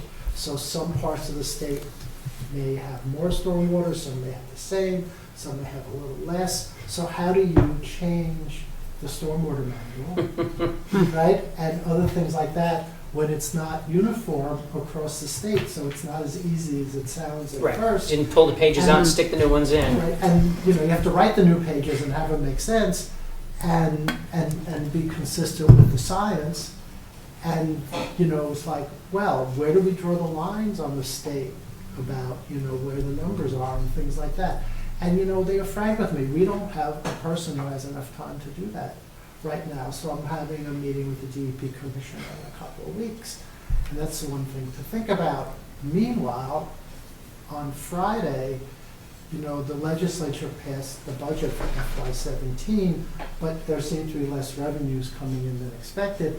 So the governor did a lot of line item vetoes, and that included $10 million veto of budget for the environmental agencies, including $1.5 million for the people at DEP who do that sort of work, right? Wow. The reason why they have less wetland staff in the offices, that's it. So, you know, I don't know which one of the legislature is going to override, you know, but, so I wish they would do these things. We try to push them to do these things, but I also understand when you have a limited number of people there, some stuff never rises high enough to the top to get done. But again, good reason for local commissions to understand that, and that you have the ability to do those things even when they don't. No, this is really very exciting. So, one of the other recommendations we make, if you have a draft, when you get your draft bylaw ordinance, see if the AG's office will take a look at it before you even get to town meeting or the warrant, to just make sure they're gonna be comfortable with what it looks like. They used to do that service, one would hope they continue to, but I'm not sure if they do. And I think if, I'm getting over a cold, so I'm remainder of a cold. You know, I think if you need our assistance during the way, you know, we only have 3.3 staff. 3 full-time and 1/3 of a person who does the bookkeeping and finances stuff. We will do what we can to assist. Well, that's very kind. You know, I definitely, not that it's pertinent, but I missed we had a meeting one night up in Lowell, and then you guys had another meeting in Boston recently. I don't know if you guys sponsored it. I don't know if you remember. Remember the meeting up in Lowell? We were at Mill City Brewery. Yeah. Oh, I was not. Brewery and restaurant. Oh, yeah, no, it was probably 10 years ago. Ah. And at that time, I met an attorney who was there with you folks, and I bet you I still have his card somewhere. And we were talking about bylaws and regulations at that time. And that was just before we went forward with our misguided, misbegotten adventure. So, I think that was after, because, was it after we did it? yeah, because 2005 was the bylaw thing, but I was at the thing up there where you met the lawyer, and That's that's right. I came on in 2007, and I think it was like 2008. Maybe it was 2008. So just 8 years ago. My bad. Yeah. Did you have any questions or thoughts for Eugene, 2. please? One, just for clarification, tree cutting, vegetation cutting, something like that, would be a regulation matter, not a bylaw matter, right? 1, 1, and 2. Tighten those. I think that if you could relate it to protecting the interests of the wetland, you Yeah. could. Well, she can't, and that's the issue. So, no, so as an example, we had a property, so across from the pond, across the street from the pond was a property where the landowners cut down pretty much all the very tall pine trees that were around the house. And it was very disturbing to Jess, and understandably so, but the question was, what's the actual effect? Certainly there's a change in the way that rainwater will perform on the property. There's nothing to slow it down with the trees, et cetera, but there was also really no standing on our side to say that they couldn't cut the trees down on the other side of the pond, on the other side of the street. We have been very careful, especially on a wetland line, to talk to people if there's a buffer zone. If you're in the buffer zone and you're right on the flag line, we've had that discussion. And in fact, you may have heard in an earlier discussion tonight, folks who were here for us, they've already done their clearing. Right on the edge of the hay bales were a number of dead trees, and we recommended that they take them down now rather than put the houses up and then have the much more onerous task of taking them down later.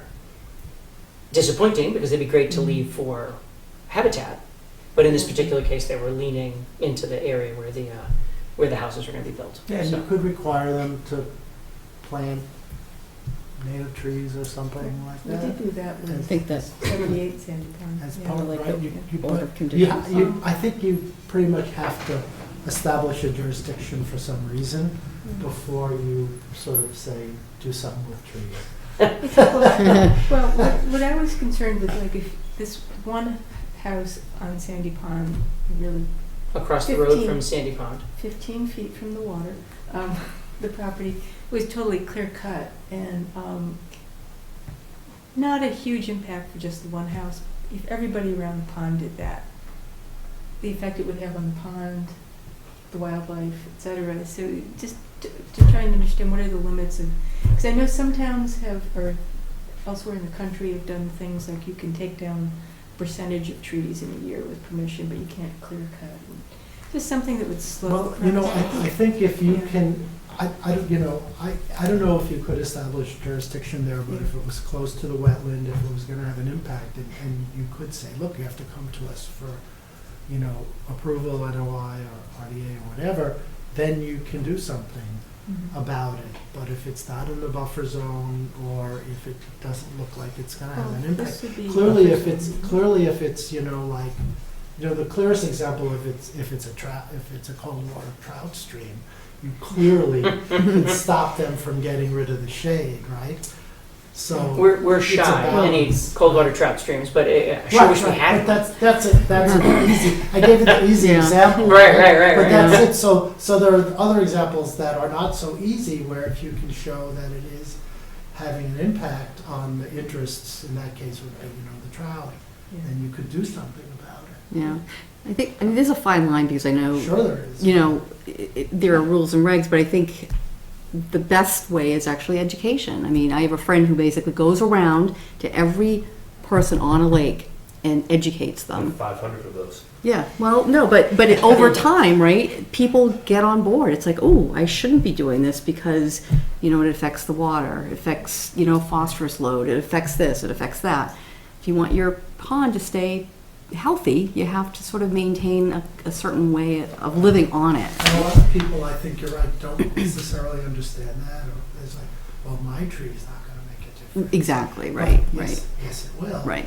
And, you know, I mean, one of the interesting things, and we sort of proselytize a little bit to commissions about this, is, you know, one of the roles of commissions is to inform people in the community about what natural resources are in the community and how to go about protecting them. You know, I'm gonna give a little speech now. You know, but it's something we've Back been on the thinking clock. about. So, you know, the Massachusetts Conservation Commission Act was enacted in 1957.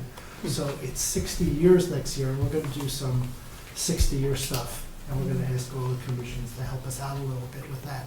But when they were created in 1957, think about it, the Wetlands Act didn't happen until 1972. So Right. what were they supposed to be doing between 1957 and 1972? They were supposed to be doing that. They were supposed to be identifying natural resources, having people figure out how to protect them, educating the community, informing the community, getting people involved. So when I think a lot of the work of commissions has evolved to include a lot of wetland stuff, because that's the stuff with time limits and regulatory things. The commissions still have the authority and responsibility in some way to work on all those other sorts of things also. So you do, you know, it's sort of lots of opportunities where you might not be able to say, save that tree, but you might be able to give the person enough information so they'll want to save the tree on their own. Right.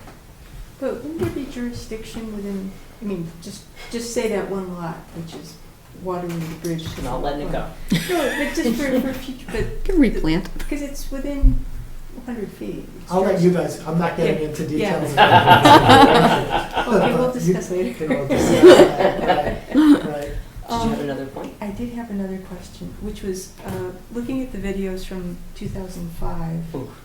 right, and two different people, prominent townsfolk, one a former conservation chairman, I think, had gotten up and opposed the bylaw that was submitted on the basis that, you know, there was no appeal process. It sort of seemed to bypass the DEP process by,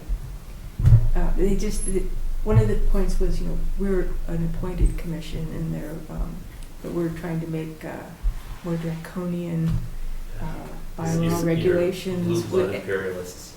Yeah, and so, I mean, I can envision comments like that coming back up again, that, we're giving too much power to this appointed body of people. And, I think that's why we have to have the town, more members of this town in agreement that we Right. should have stricter bylaws. But to speak to your point very directly, one of the pieces of language I put in here, said town meeting may have veto power over regs. Right. You don't want to do that. yeah. So, I mean, that was an idea of yours, Jess, and I mean, do you want to speak to that a little bit more? Well, there are two things, and one I don't know the answer. But the general rule is legislative bodies aren't allowed to have veto power over regulations because it's the separation of powers between branches of the government. But I don't know when it gets down to conservation commissions if that's true or not. But the other thing is, if you have to bring every little change in your regulations to town meeting, you'll be paralyzed. You know? Well, your biggest problem is they only meet twice a year. Oh, more than a lot of times. Well, we have our annual town meeting, which is in the spring, Right. and then we have special town meeting or fall town meeting. Yeah. I don't know that we've missed one in a while, but it is true, that's a real holdup. I do like the idea, and so speaking to the point of what came up the first time, that mid-range appeal process in Andover, that sounds like I labeled it mid-range appeal process. That sounds like a very effective way to. And people ultimately, if they don't like it, it's not like you're unreviewable, your bylaws, they can always go to court. Right. So, it sounds crazy, but people do that all the time. And then what about enforcement? Is that part of the bylaws? It's within, it's embedded? It's in here too. It's Roman numeral 11. 13. No. Well, my copy is 11. Maybe we I've got have the same 13. copy. I mean, you may have it earlier. I've been adding and subtracting. Oh, okay, so this is a little different. Okay. But it's very short and sweet. It's very short, it's very,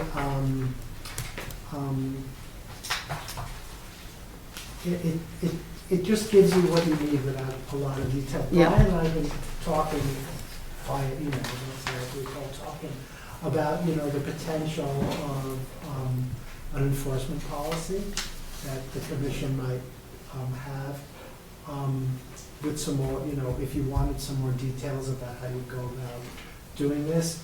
I asked a lot of folks if any commission had written ones, and I haven't found any yet, so. I think that's still a line from Rockport, actually.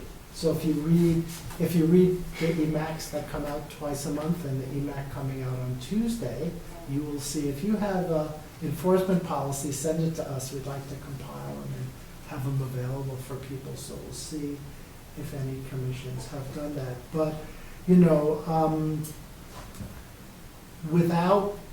have enforcement authority under L3. State law, right, to enforce the State Wetlands Act. All this basically does is give you the same authority to enforce your local bylaw. Because if you have a local bylaw and you can't enforce it, it's, people will know that at some point.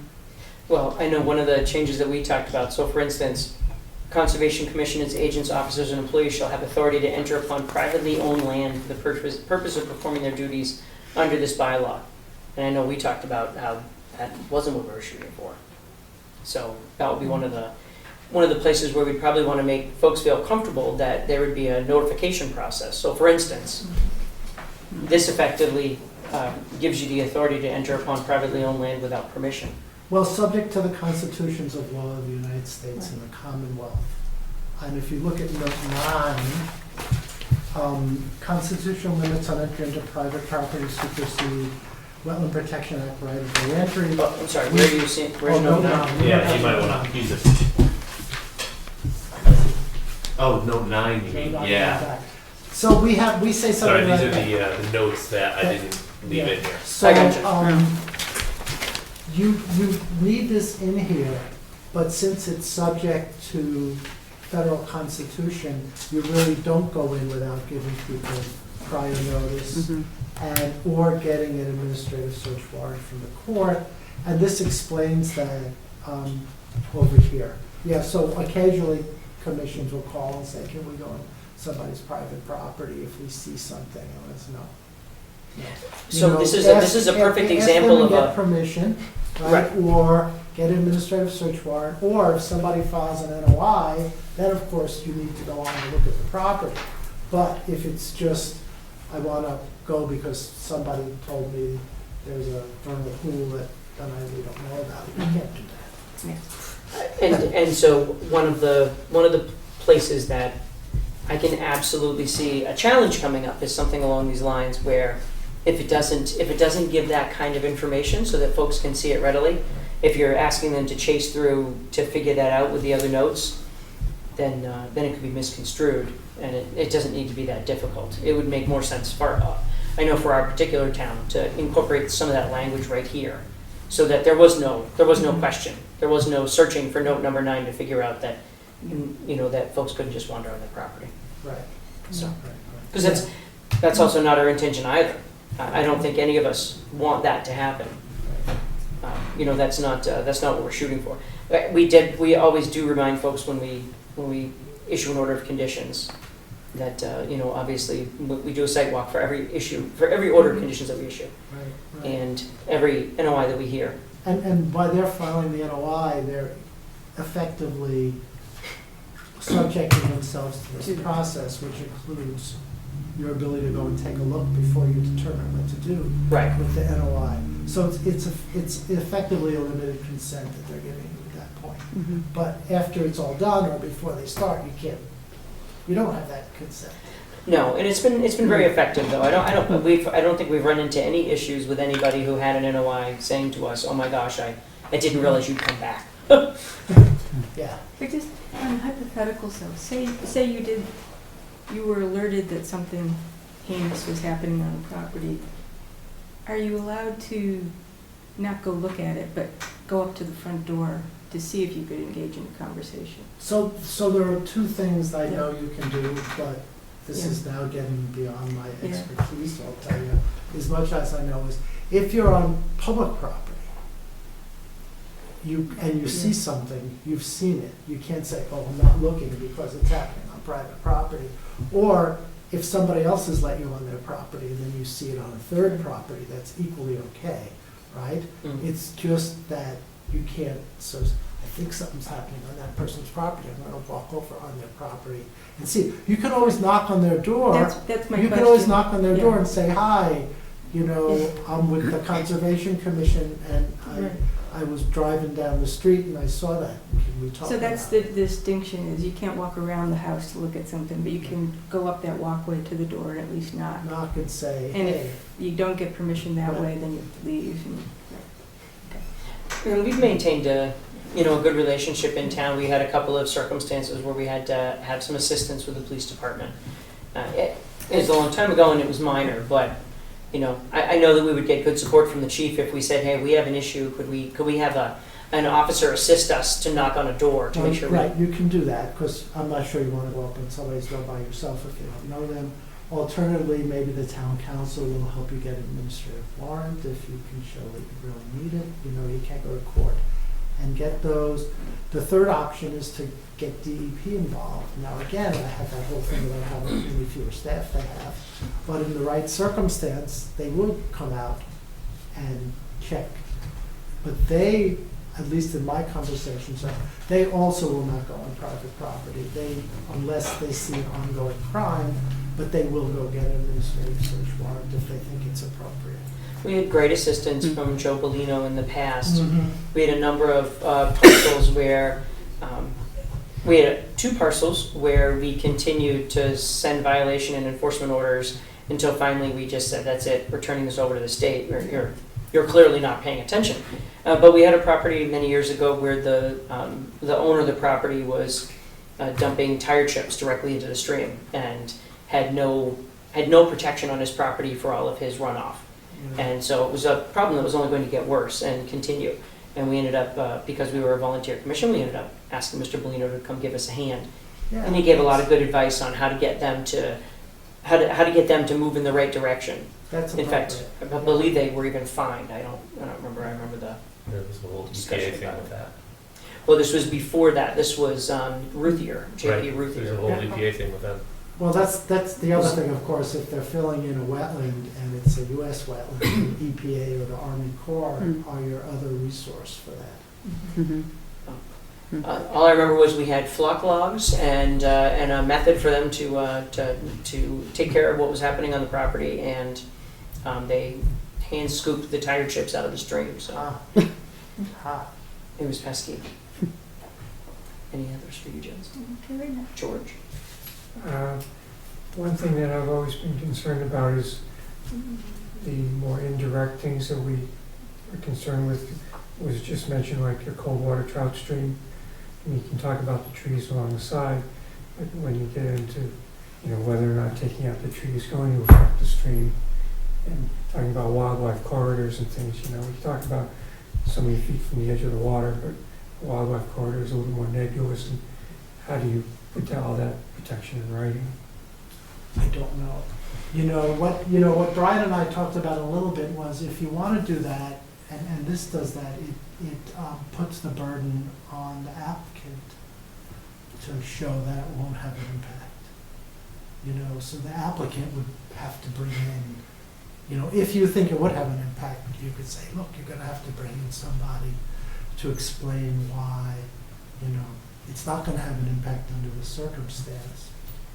Because, and then if they're not satisfied, this gives you the opportunity, assuming this passes, and you clearly would do this only if you really, really needed to have them pay for you to get a peer review done. Where you would bring in your own wetland scientist or, animal person to take a look at the situation and give you an opinion about that. And then they could say, yeah, that's a real important wildlife corridor, and here's what needs to happen. I don't know the answer to those sorts of questions because I am not a scientist. That's not my background. But I know when I need to, say, I don't know, I need to find somebody else. Well, I think to George's point, so if you were at least able to establish a regulation that said that we're leaving 15 feet as a no-build zone for these valid reasons, and you need to come to us with reasons why, these aren't valid in your particular situation, that while putting the burden on the applicant also it's not an undue burden. And right, because and you would put that in the regulation. The regulation Right. might say something like, this many feet out from a resource area is no build. You have to have native vegetation, permit runoff, et cetera, permit other. But if the person has no other choice on his property but to build there, they have to come in and explain why there's no other choice and how they're going to prevent the impacts from happening. So those are the type of things you could put in regulation. Well, that brings up an interesting point. So over the years, we've had a number of people who've come to us and they've said, well, of course, the state law says I can fill wetlands. I just have to do replication or... Right. And so... So it doesn't say that, though. It doesn't say that they can fill wetlands, right? That's the first thing, like, when we have that discussion at ACC, when commissions call us, we say, no, that's not true. They're not allowed to fill wetlands. They have to do everything to avoid filling wetlands. And filling even the 5,000 square feet or less, it has to be the last alternative. It can't be, this is the best plan for the subdivision, or this is the best place for my driveway to go. It has to be there's no alternative but that, and I've looked at all the alternatives. Because that's how we continue to lose wetlands in the state. Sure. We're waiting for we did 2 years ago, our fall conference was about, wetland mitigation and replication. And the vast majority of the replication mitigation projects fail.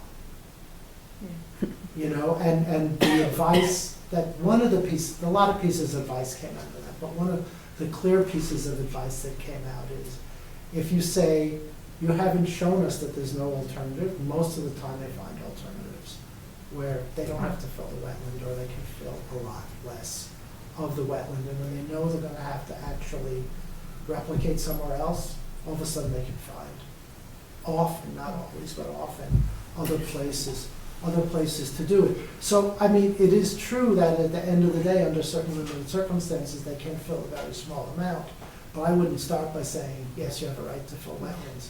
No, but that brings up a good point, not to cut you off, Jess, but it does bring up a good point that even within no build zone, you could stipulate to your regulations that they need to find an alternative, they need to Mhm. prove an alternatives list or prove why there was no alternative Yep. to do it. And And I'm certain there are gonna be instances where there really is no alternative, and we, Right, and you might say, and they have to mitigate, or they have to, you know, I mean, it might be a two-step thing.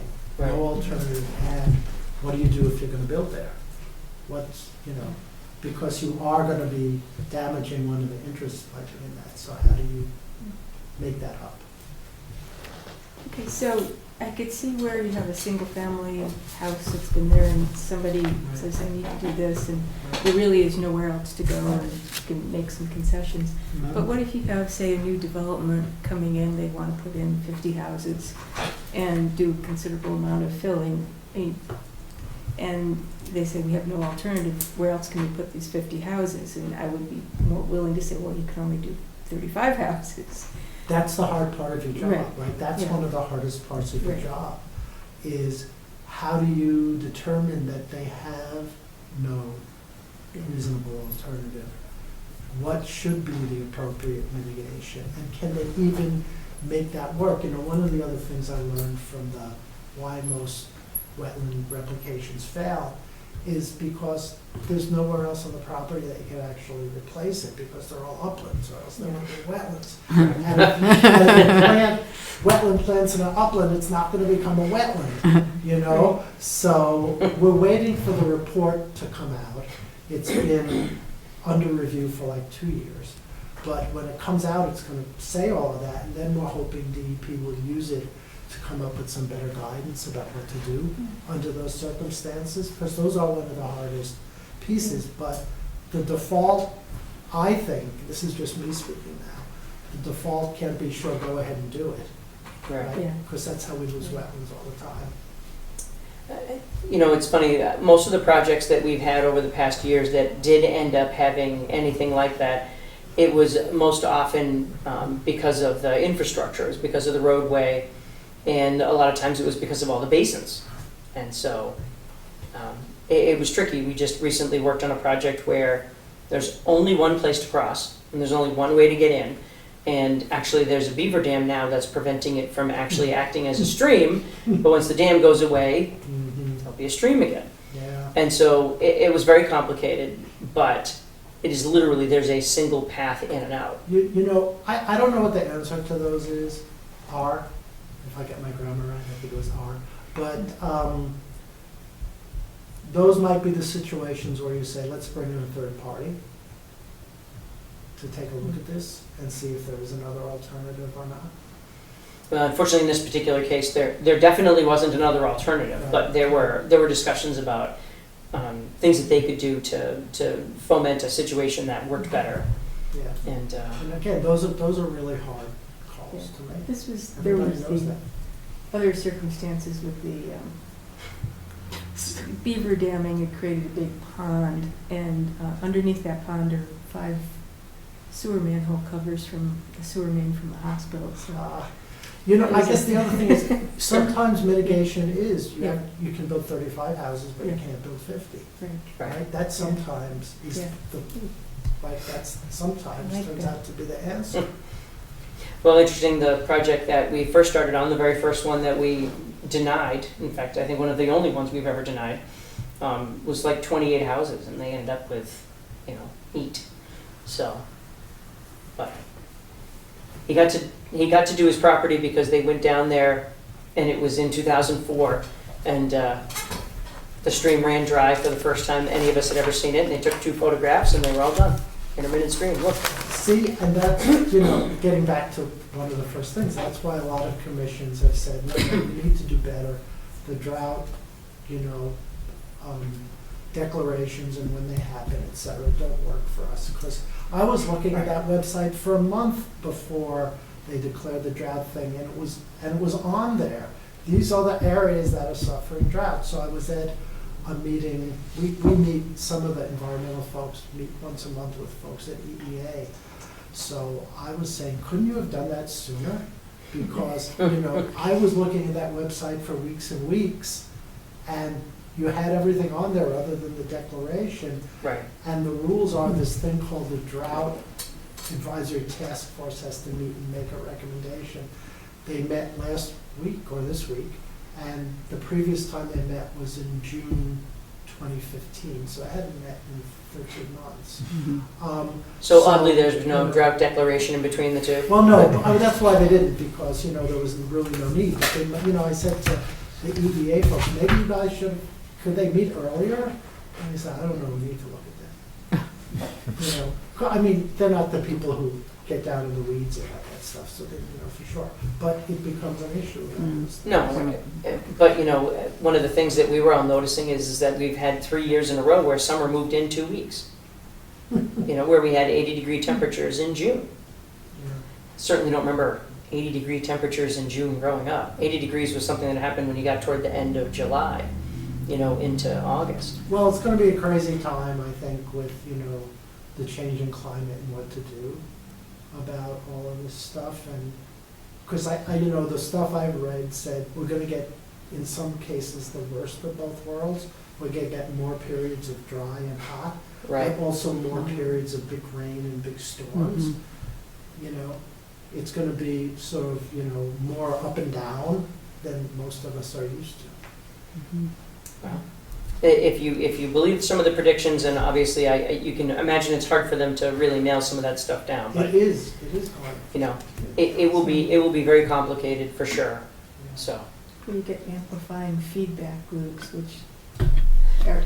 Well, there was the video at the Nashua River Watershed Association, and I'm sorry, I don't remember the name of it, with the icebergs, and they showed how the icebergs, as they melted, how the rate of melting picked up as the darker land under the iceberg was exposed, and it was catching more heat, and and so it was exacerbating. It was beyond all their studies. They had said, oh, that'll take 40 years, and it took 10. So they keep revising things these days. Right. Rising sea levels a little bit faster. So Yeah. it will be definitely interesting to see that, but I think it just it reiterates how important the wetlands are to absorb those shocks, because that's what they are. They're the shock absorbers of our area. Yeah, So. I think the brochure that you might have seen that talks a little bit about the value of wetlands and flood control and climate mitigation is definitely a big role. Yeah. You hate to say that Katrina or anything that happened in that storm was helpful, but it really showed what they were missing with flood control.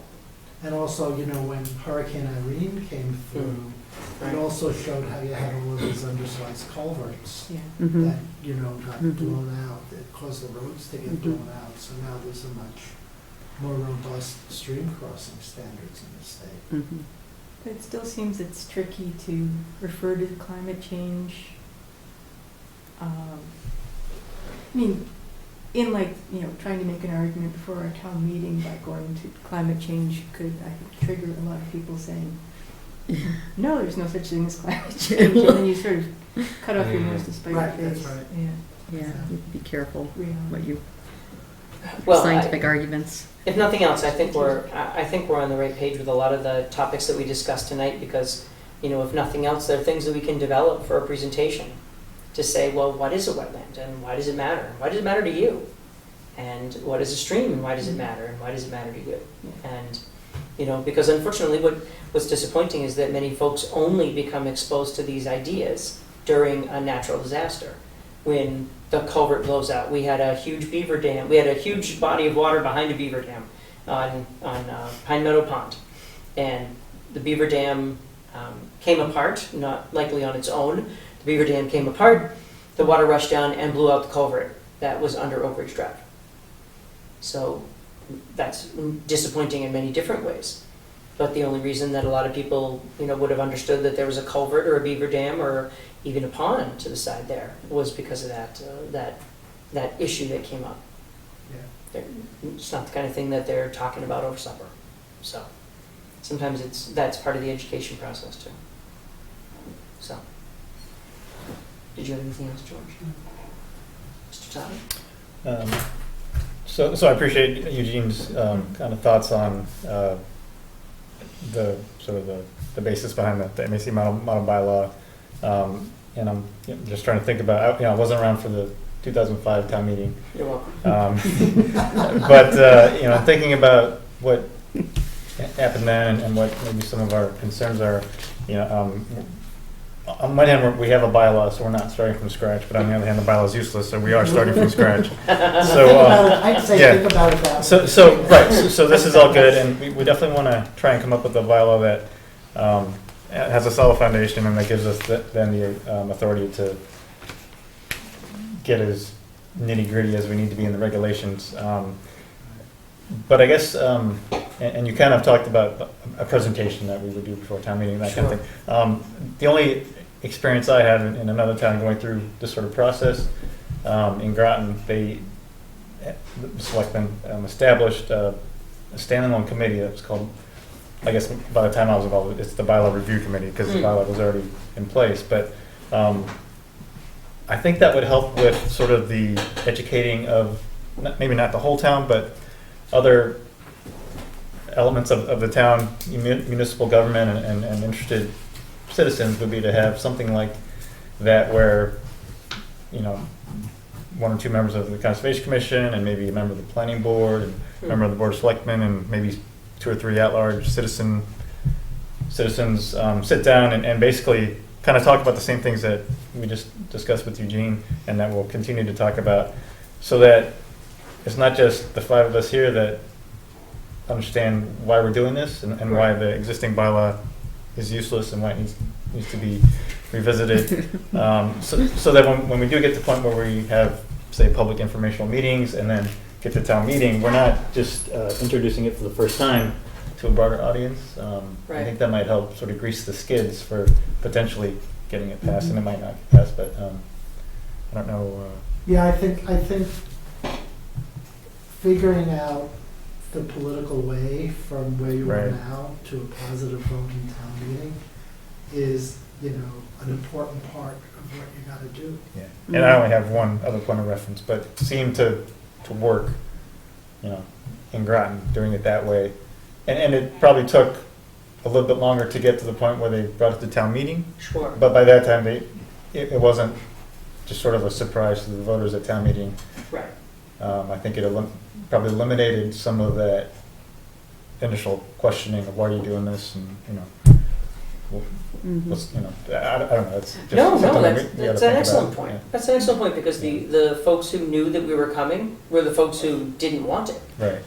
Right. Well, as we've been talking about this, one of the things that really strikes me is that we're almost in a position where maybe we're thinking about it the wrong way. So certainly there will be developers and other folks who will find this to be onerous, and they'll say, well, that's just more regulation and I'm not excited about it.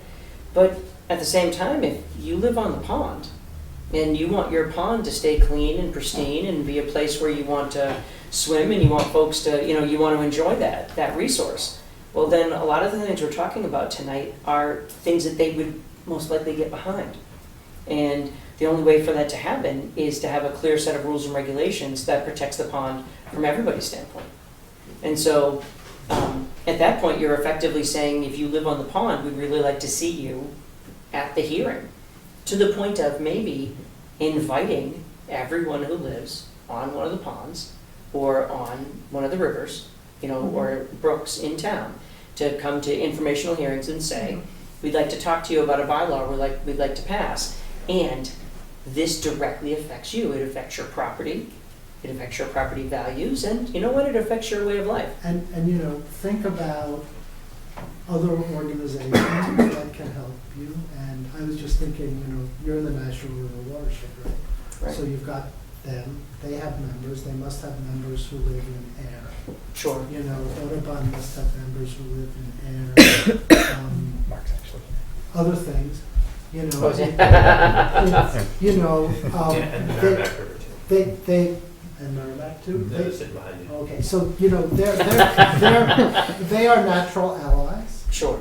but more than that, they should be able to say, yeah, we'll let our members who live in Ayer know that this is important, and maybe we'll do an informational session for them, so then when you go to town meeting, Right. right, you will have a lot of people there who have been briefed, who understand it, et cetera, et cetera. You know, it's interesting because I believe that the way we approached it the first time was maybe from the wrong direction. I think we approached it with the idea that we would get on town meeting floor and explain it and you know, And sell it that at town logic meeting would floor. prevail, right? Right. Logic and good sense. Right.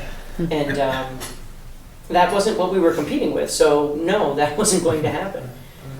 In this particular case, yeah, I think we need to take the opposite approach and say that not only do we have allies in NWRA and Audubon, but we have allies in every single person who lives on one of the ponds or one of the streams. And all of those properties and all of those people, they are natural defenders of those areas, and maybe we need to help them to understand what these other effects are, why it's essential that they work with us to make sure that the work that's done in those areas is done properly. Because it is to their benefit. It's their direct benefit. So maybe that's kind of the way to approach it. Is there anything else, sir? Bonnie, you want to have the last at Eugene? The last act. Well, there's still Brian. Eugene and I have a running conversation going. But now you can get me in public. No, just in to further Takashi's comment is, do you think that the master plan would be a good forum for part of this?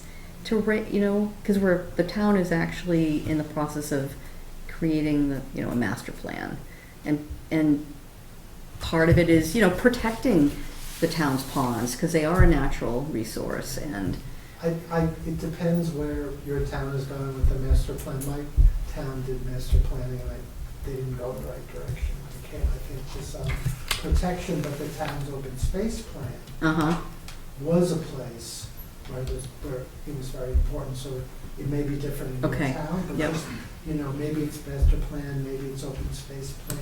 Yeah. Okay. I guess my only feeling to that kind of thing is that not that I'm against it. Yeah. That's for sure. But I feel like if we can stand on our own, then we're a piece that augments that plan, as opposed to going in and saying, well, we're part of the master plan, and so now we want to approach you for our bylaw. Seems almost counterintuitive. It's too broad. Well, and it also suggests that it also lends some credence to the idea that if you have information that should end up in a bylaw that's approved by the Attorney General, and instead you end up in the master plan where your bylaw isn't approved by the Attorney General, or potentially there's an issue where yes, you're in the open space plan, but that doesn't count the same way as if you had your own bylaw. Oh yeah, you Right. need your own bylaw. Yeah. No, I meant maybe in terms of starting the communication or starting the sort of the messaging, but not the bylaw part. Right. Do you have anything else? No. Brian, do you have anything? As he said, Eugene said you've got him here in public. No, I think I wanted him to speak to Jess's point about the regulations. I've been peppering him with hard questions lately, and that's been more than enough. My real curiosity has to go with what's going on in the peanut gallery out here, but Don't take it personally. I suppose we'll get to that. So actually, Eugene, I don't know if you're interested in entertaining other questions, but did someone have anything for Mr. Benson? You're just here in support? Who's here? I could go too. My name is Mark Archambault. I worked at the National River Watershed Association just up the road. And In my role there as a circuit rider, I've assisted a few towns with drafting local wetland bylaws, some of which have passed and some of which have not. And I guess I would say that I agree with Eugene that the buffer zone is extremely important, and a project that we were cooperating with the Merrimack River Watershed Council on recently involved a study, sort of a cross-study of the standards that various towns, not only in Massachusetts, but throughout New England and the country, have for buffer zone protection, both no build and no disturbance. And it seems that the studies scientifically support having at least a 50-foot no disturbance when possible, and perhaps a 100-foot no build. That's where the science seems to be going. Of course, the more you have, the more protection you have. We recognize that that's not always feasible practically, so I like the approach that was discussed where you have a two-tier system of major projects and maybe minor projects, including decks and driveways and things like that, so that you can address more flexibly the smaller projects within the regulations. But I guess my only advice would be to look at, the report that we put together on the various benefits of different widths of buffer zones, so that you can look at those closely and have the science sort of inform your decision, and not just what you think people are going to accept. So that's where we're coming from a resource protection standard. I do like the MACC model. I think it's a good one. We also have prepared some other ones that are a bit shorter. Some towns have expressed the interest for something that's really almost skeletal, and just like, give us this and this. But you have to be careful to have enough that you have the explanation. Yes, you have to have enough bones to hang the rest of the body. Exactly. Thanks, Jim. But, Not so Keep immediate. you anemic. but as an organization and as a partner, we're here to support your efforts too. And I know you can do some internal deliberation about what you'd like to see and how you'd like to modify the MACC, model bylaw. And, once you get to a point where you're comfortable, you can have us review it and maybe offer some advice as well. I guess that's all I have to say for now. But, If I could just follow up, I think, I think I would just sort of echo, to the extent that you can sort of, as part of this, say, here's what the science is on buffer zones. We talked about that, how much it's advanced since 1972 when the Wetlands Protection Act was passed. I think that's part of your sort of toolkit, right, in getting this done. But it's more emotional than logical and common sense. But you have to have both of those, I think, available to use. Well, and I think there's a big part of that. I'm extremely excited to speak to the science. But at the same time, I also know that that's not something to get in depth in a town hall meeting situation. You will lose half the crowd within the first 10 minutes if you start explaining anything that is not something they're interested in, first of all, but that's great for those information sessions and to go through and not so much to buy over the already converted, but to help them to understand where you're coming from, more than anything. Right. That's an excellent point. In fact, that's something I would emphasize strongly. One of the towns, I will not name, it's not right in our immediate area, did not want to do much of a public relations effort at all. And so the bylaw went to failure. And I think that was one of the reasons people could see, well, why are you wanting to do this? And they didn't really want to open it up to everybody. So I think that's extremely important to have formal public information sessions before you even get to the hearings. Right. Have a few of those and talk about the science, talk about why you want to do different things. Maybe those are televised, you invite the public, you put out the minutes of those. So later you don't have to explain the science at town meeting, which will go over like a lead balloon. But, but anybody who has been paying attention will see, oh, that's why they wanted to do that. So. Right. And I think it also comes back too. So, you have to accept that there will be criticism. You have to accept that there will be negativity, because you're effectively saying you want to protect land that is otherwise buildable, right? You know, if it wasn't for those pesky regulations, I'd have my house right out there in that wetland. I just need to fill it in, and it's perfectly good to work on, right? Maybe. But these are the kind of arguments that that you get over the years, and even to the point where we've even had folks say to us, folks who probably should have known better, have said, "Well, you mean you have the ability to tell me what I can't do on my land?" And you say, "Well, not really. The state does. We're here to represent the state in their regulations." And that's a difficult thing for some folks to take on. And so it is important that they understand why that wetland is more than just, an area they can't build on. It is to their benefit. So thank you very much, Mark. I'm Josh Chase. I'm with the Merrimack River Watershed Council. And I also have Alex Crofta and Kirsten Stemler. We're all here. I had a whole speech and then you stole half of it.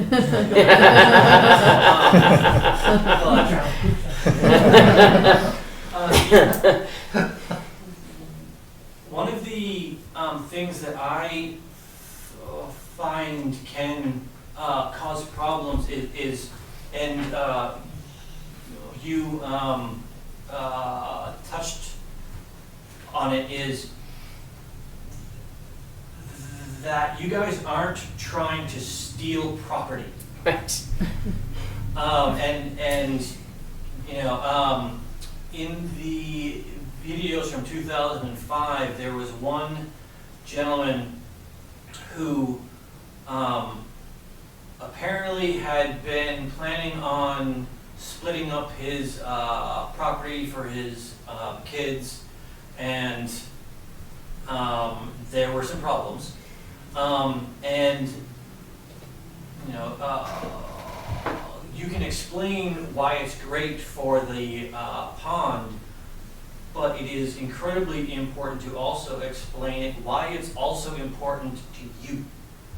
And that is kind of a challenge at times, to explain why somebody doesn't want to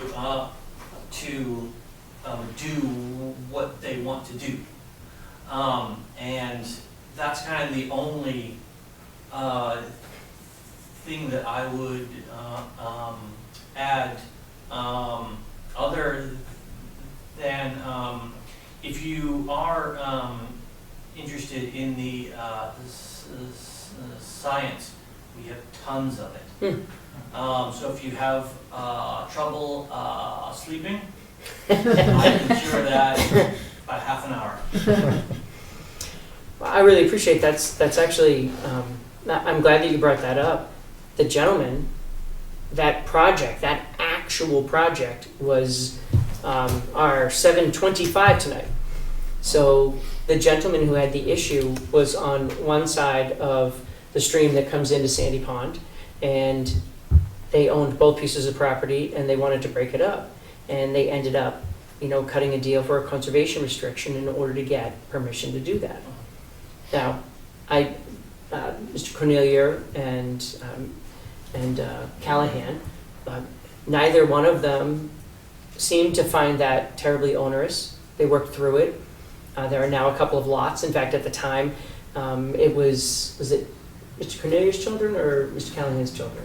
I think both.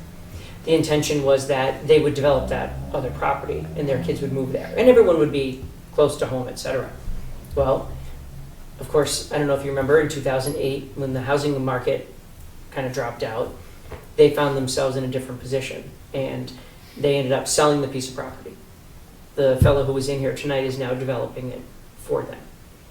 But I don't remember hearing anything other than it took a long time to get through the process, but I don't remember hearing a whole lot of complaining about, oh my gosh, this was so difficult. So an awful lot is education, so much is education, just explaining, what it takes to get where you'd like to be. But I think you have to start with why it's good for the pond, why it's good for you as a person living on the pond. And I think that, to me, the more we talk about it tonight, that's the sales pitch, right? Work with folks to help them to understand why this is a benefit to them, something they didn't even think about, right? They knew how beautiful it was to sit out on their back deck and sip their cup of coffee on Sunday morning. But beyond the aesthetic value, helping them to understand the importance of that resource for them. So. I agree. I'll add this one thing. I have to, even though I hate going to the State House, I have to go to the State House because people always file bills to prevent local wetland bylaws.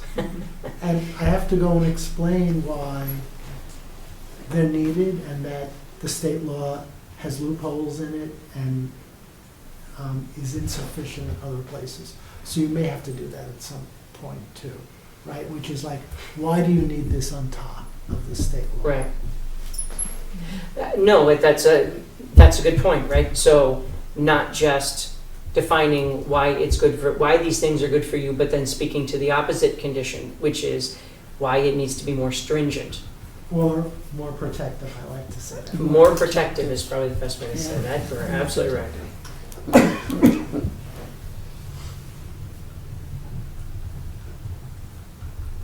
Does anyone else have any input? Eugene, other than not just that perfect quote, why our bylaw needs to be more protective, really like to thank you for coming in tonight. This is great. I really appreciate it. Thank you for the invitation. And thank you for working with our schedule and coming in at 8:20. That was very helpful. My plan, I told Brian, my plan was to go have dinner with my brother, right? One of my brothers who lives in Lunenburg. But I kept forgetting to call him about that until yesterday. I called him yesterday. He said, "Too late. I'm busy." Yeah, I thought you came in kind of early. So so I ended up not doing it instead.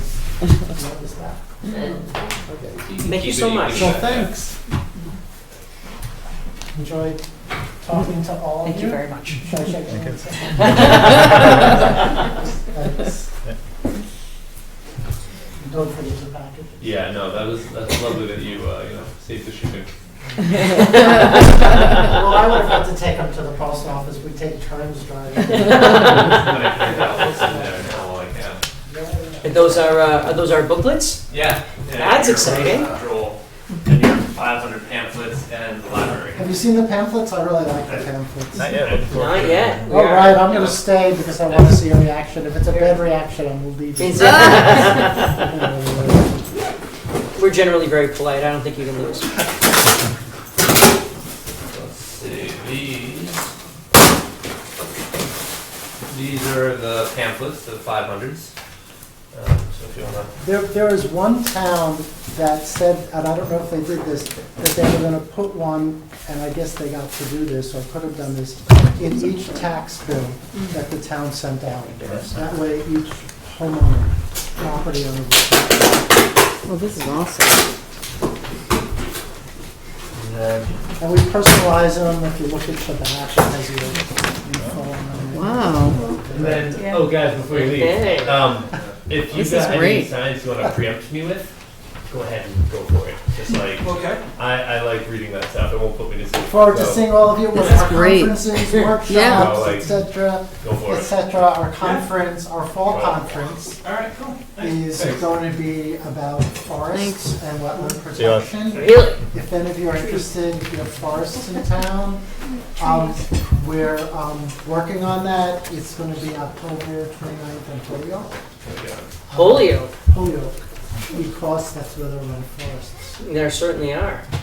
And it's not that far, actually. Hey, go Bonnie. Go for Bonnie. You said October 28th? No, let me See what I just, missed? let me just get my calendar. It's a Saturday. That's too much. No, not really. I'm doing all right. But yeah, no, you got something. Wow. Yeah. You guys Oh, here we know? go, guys. October 29, sorry. No problem. October 29th. And It there's should some be decals. great. So- That's what they tell me. We You just want got, I guess, some great person to be the keynote speaker, or we think we have a great person to be the keynote speaker. Nice. Those forests. Thank you. Ooh, stickers. See it some other places too. Yeah, Thank you, Gene. yeah, this is great. Thanks so Gene. much. Yeah.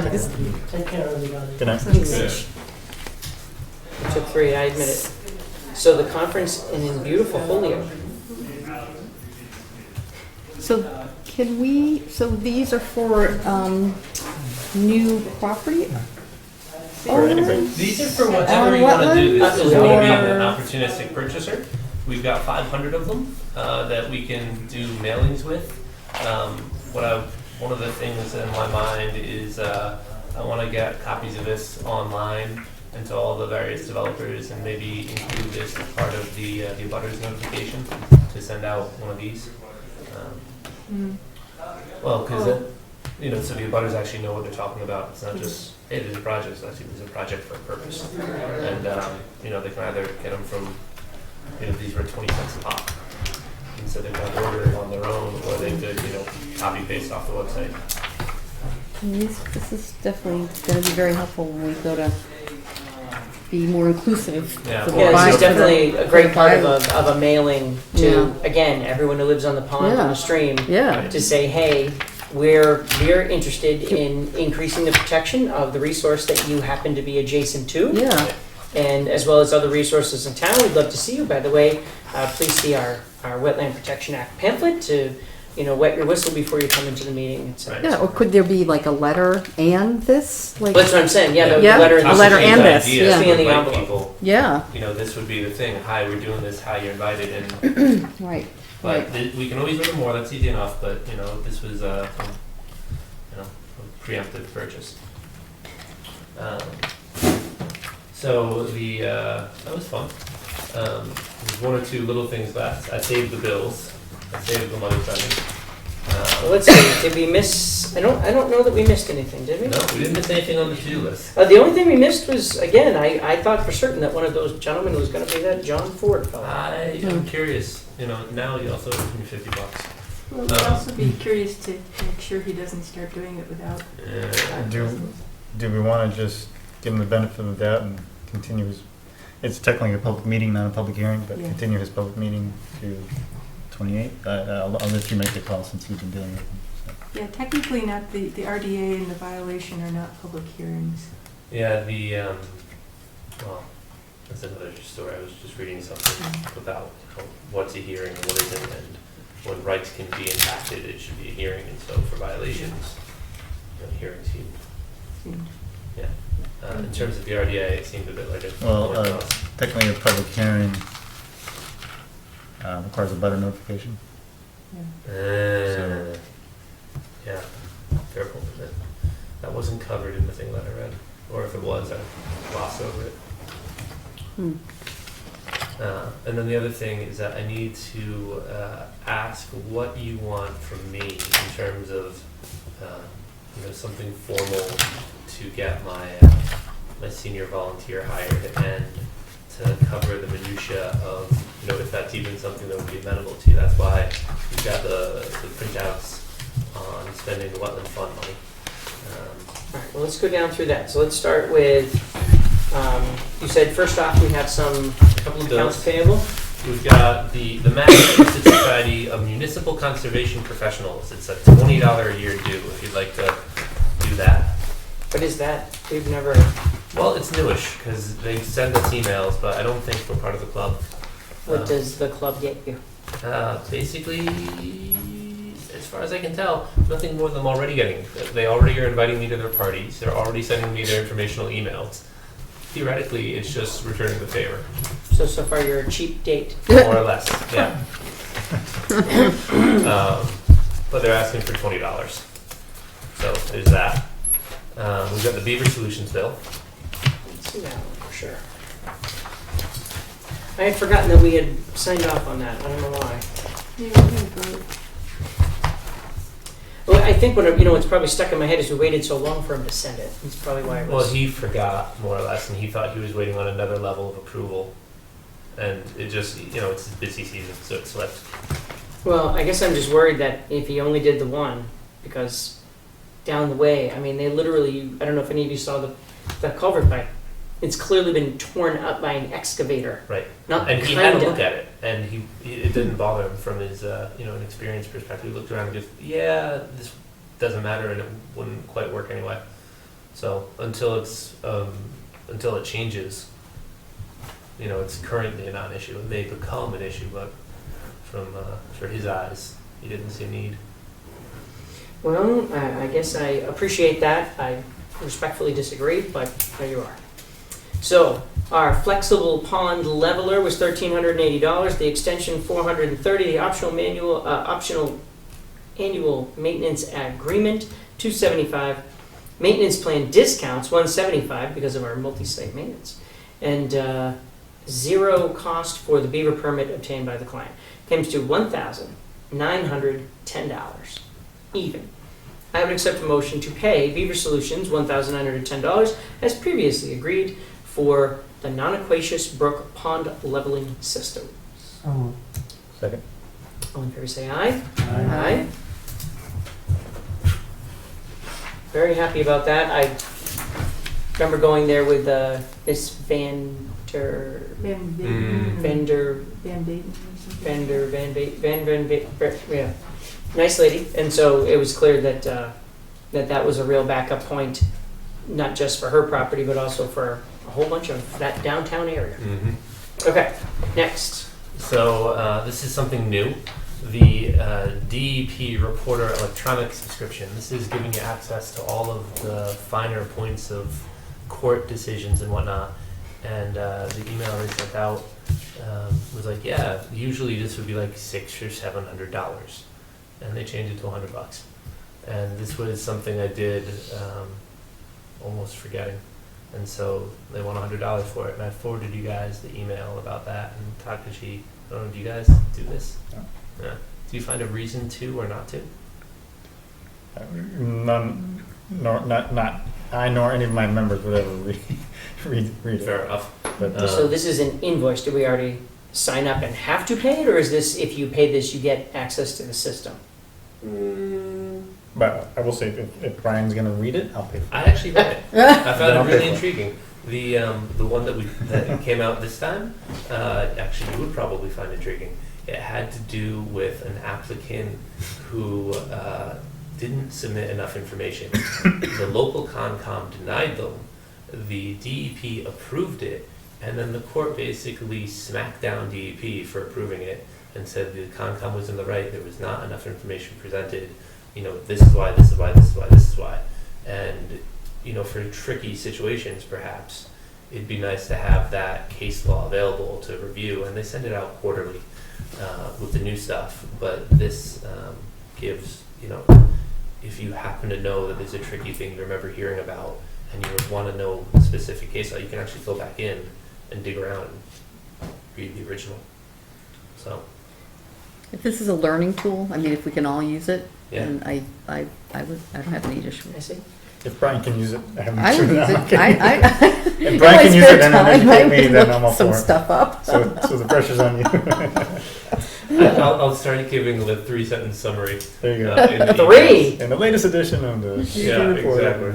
I just had So to what is this subscribe to the This is to science. Laidlaw And 'cause I don't have- Specialty I don't have Publishers. my work subscription anymore. Oh, Yeah. So how does this work? Is this an online subscription? Yeah, so I forwarded you all the email, I want to say 2-3 days ago. And what they do, they send a PDF with the latest issue, but they also send access information and instructions for getting it on your own, if you want to do so at home. So that would Can we be- go back in the history of all the publications they've put together? Should be retroactive, right? Okay.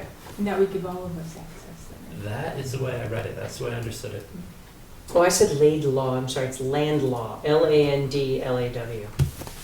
Isn't there a Laidlaw publishing? Isn't there a Laidlaw lawyer or something? Yeah, so. Okay. Anyway, it's a beautiful tool, it's just whether or not it gets utilized. Well, we're going to expect you to do it. So, I'm okay with that. I'll try it myself. we have invoice number 38536 for $99 to Land Law Specialty Publishers for the DEP Reporter. Electronic subscription 1 year includes complimentary online access. Would accept a motion to pay the $99. Second. All in favor say aye. Aye. And then we've got a little $20 add-on. The folks down the street doing our hats, doesn't work. Our $98 hats need to be $20 more. Yeah. And the number of stitches that the current Ayer logo requires don't fit on the hat. And so they needed to rearrange the image. And so the cost of them getting in there and fiddling around the Town of Ayer logo so that it's the appropriate number of stitches, it's $20. Can I see that one? I'm going to call them tomorrow because this is what they do, and they're coming to us after the fact to tell us it's more money. Yeah. Yeah, that's not how that works. Huh. Ayer's only 4 letters. No. It's the What is it? logo. The logo? The library with the little slash marks around the Oh, circles. the library. And so basically to recraft that image and take out all those little slash marks and basically get in there with essentially your electronic image eraser and scribbling like this. Oh. Sure. So stepping back one step, you're a company who embosses or places logos on things, and someone sends you a picture, and you're supposed to know whether you can do it or not. Not come back afterwards and say, well, I know we already took your money, but it's $20 more for us to fix it. Yeah. That doesn't even make sense. Fair enough. Yeah. So there's that, and then whether or not you want to do a cheap date for a while more, or if you want to give them $20. I'm fine being a cheap date unless someone has a different opinion. That's a cheap date. I'm just mad at this right now.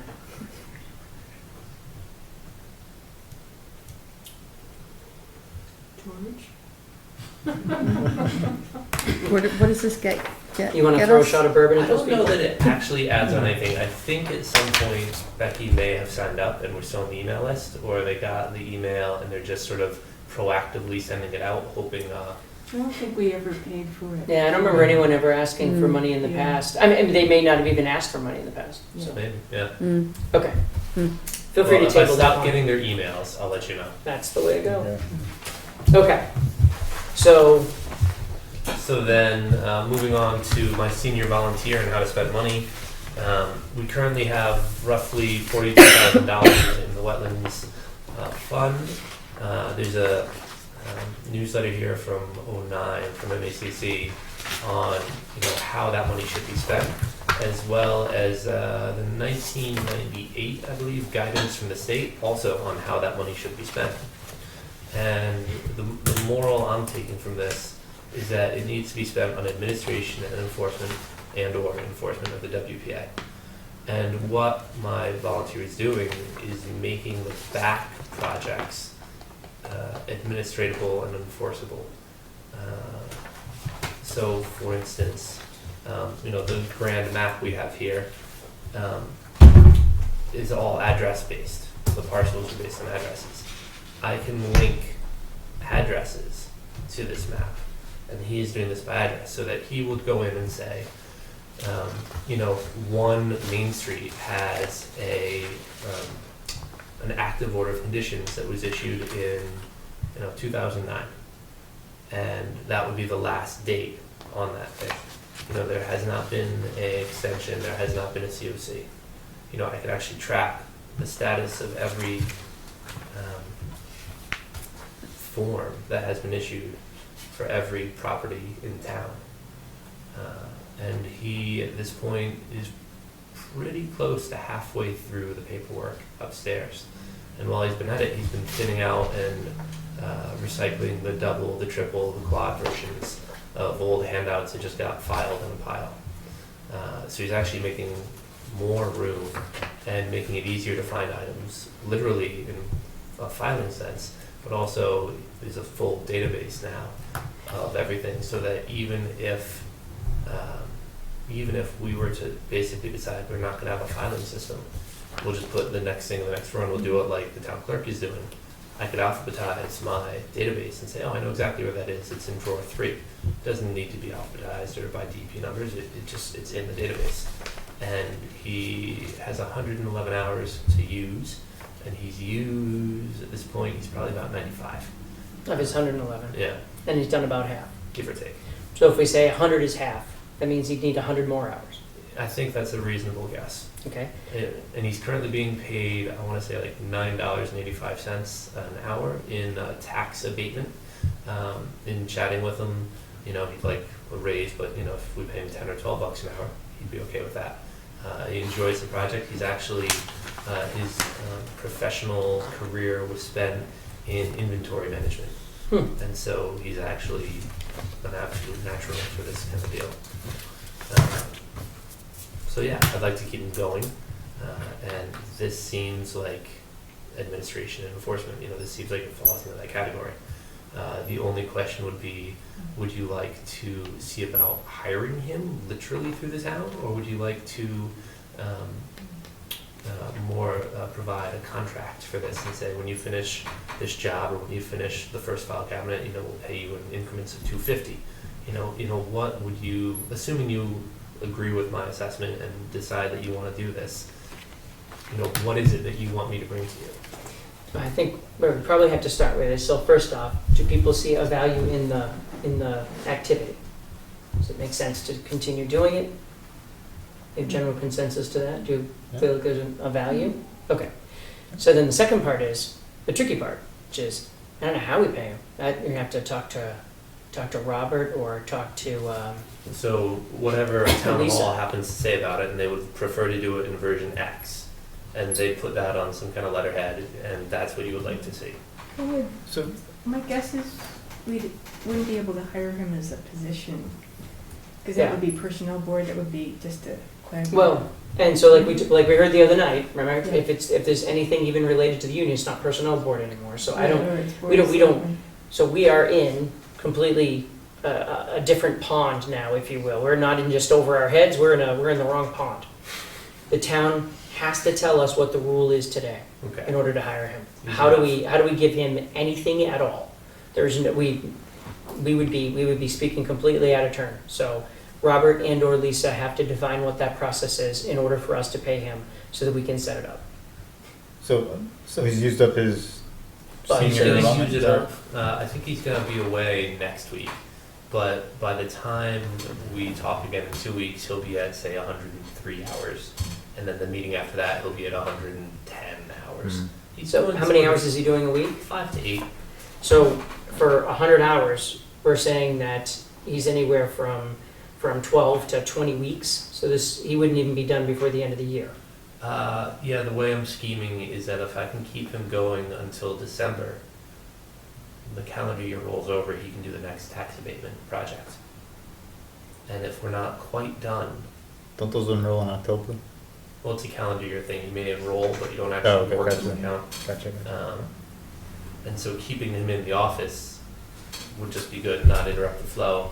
And then if, you know, we just so happen to work it out that we finish the project for ourselves, everybody on the third floor is, you know, already trying to figure out how to steal him because they like what he's doing and they like what they see. And they all have the same paperwork backlog that they can take care of on their own. So.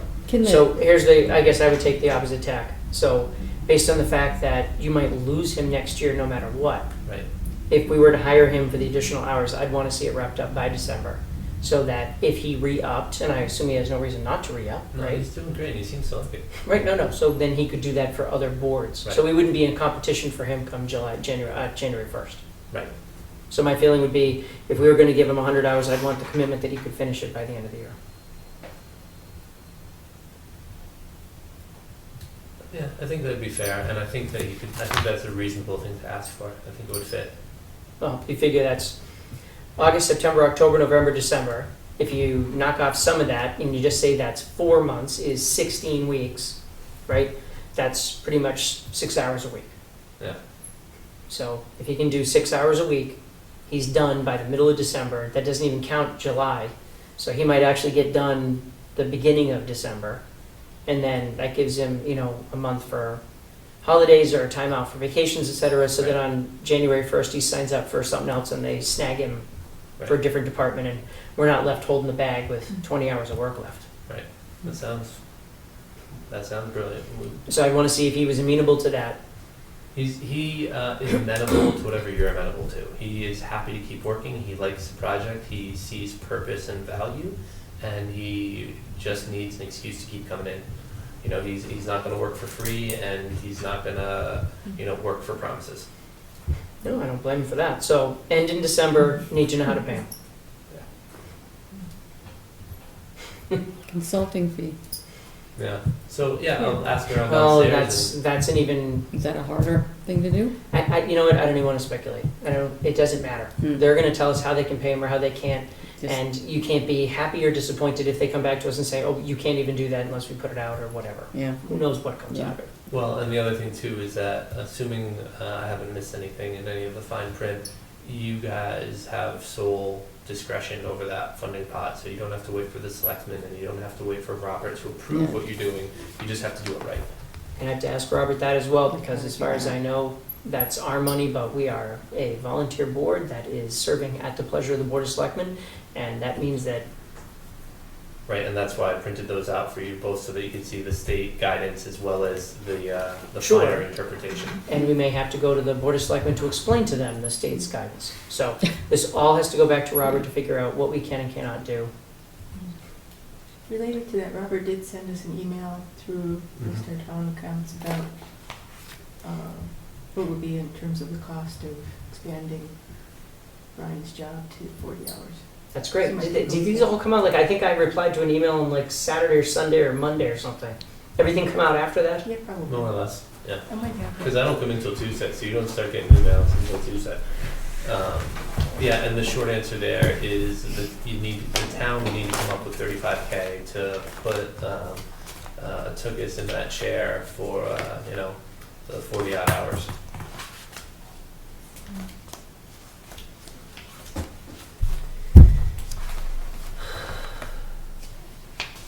So then the question. Not this, something else. Okay.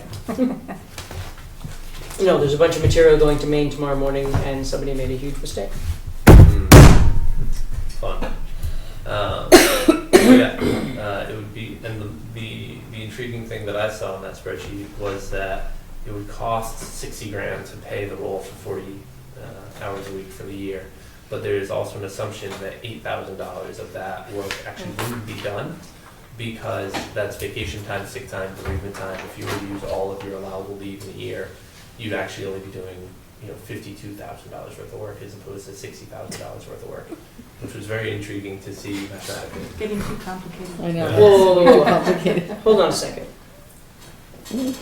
So the suggestion is that because you aren't here, that suddenly benefits are free or subtracted? More or less, yeah. Oh, that's really great. So that was interesting to see. It's like, oh, you know, I'm taking away literally $8 grand from you if I were to use every ounce of available and legal and, you know, usable time off. It's like, that is definitely, you know, the management perspective. No, it literally makes no sense. It literally makes absolutely no sense. In fact, I think you may be reading this wrong. I think what they're saying is the additional cost is $8,000. Estimated additional cost. At 40 hours per week, the employee would be also be eligible for benefited time off. Although the cost of benefited time off is including gross pay, the expense of downtime to the office is $8,091.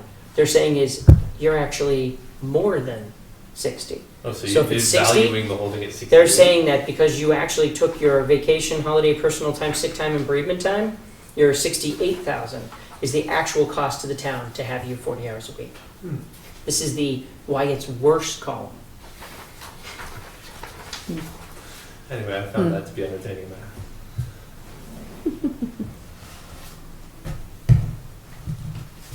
Okay, so they're saying that wages are 42, benefits with health insurance and life insurance is 59.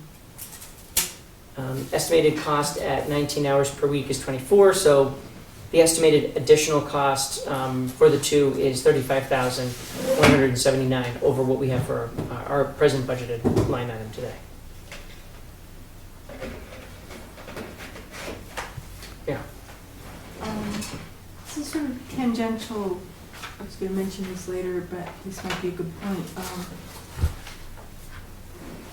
This may sound unconnected, but You have 30 seconds, it's 10 o'clock.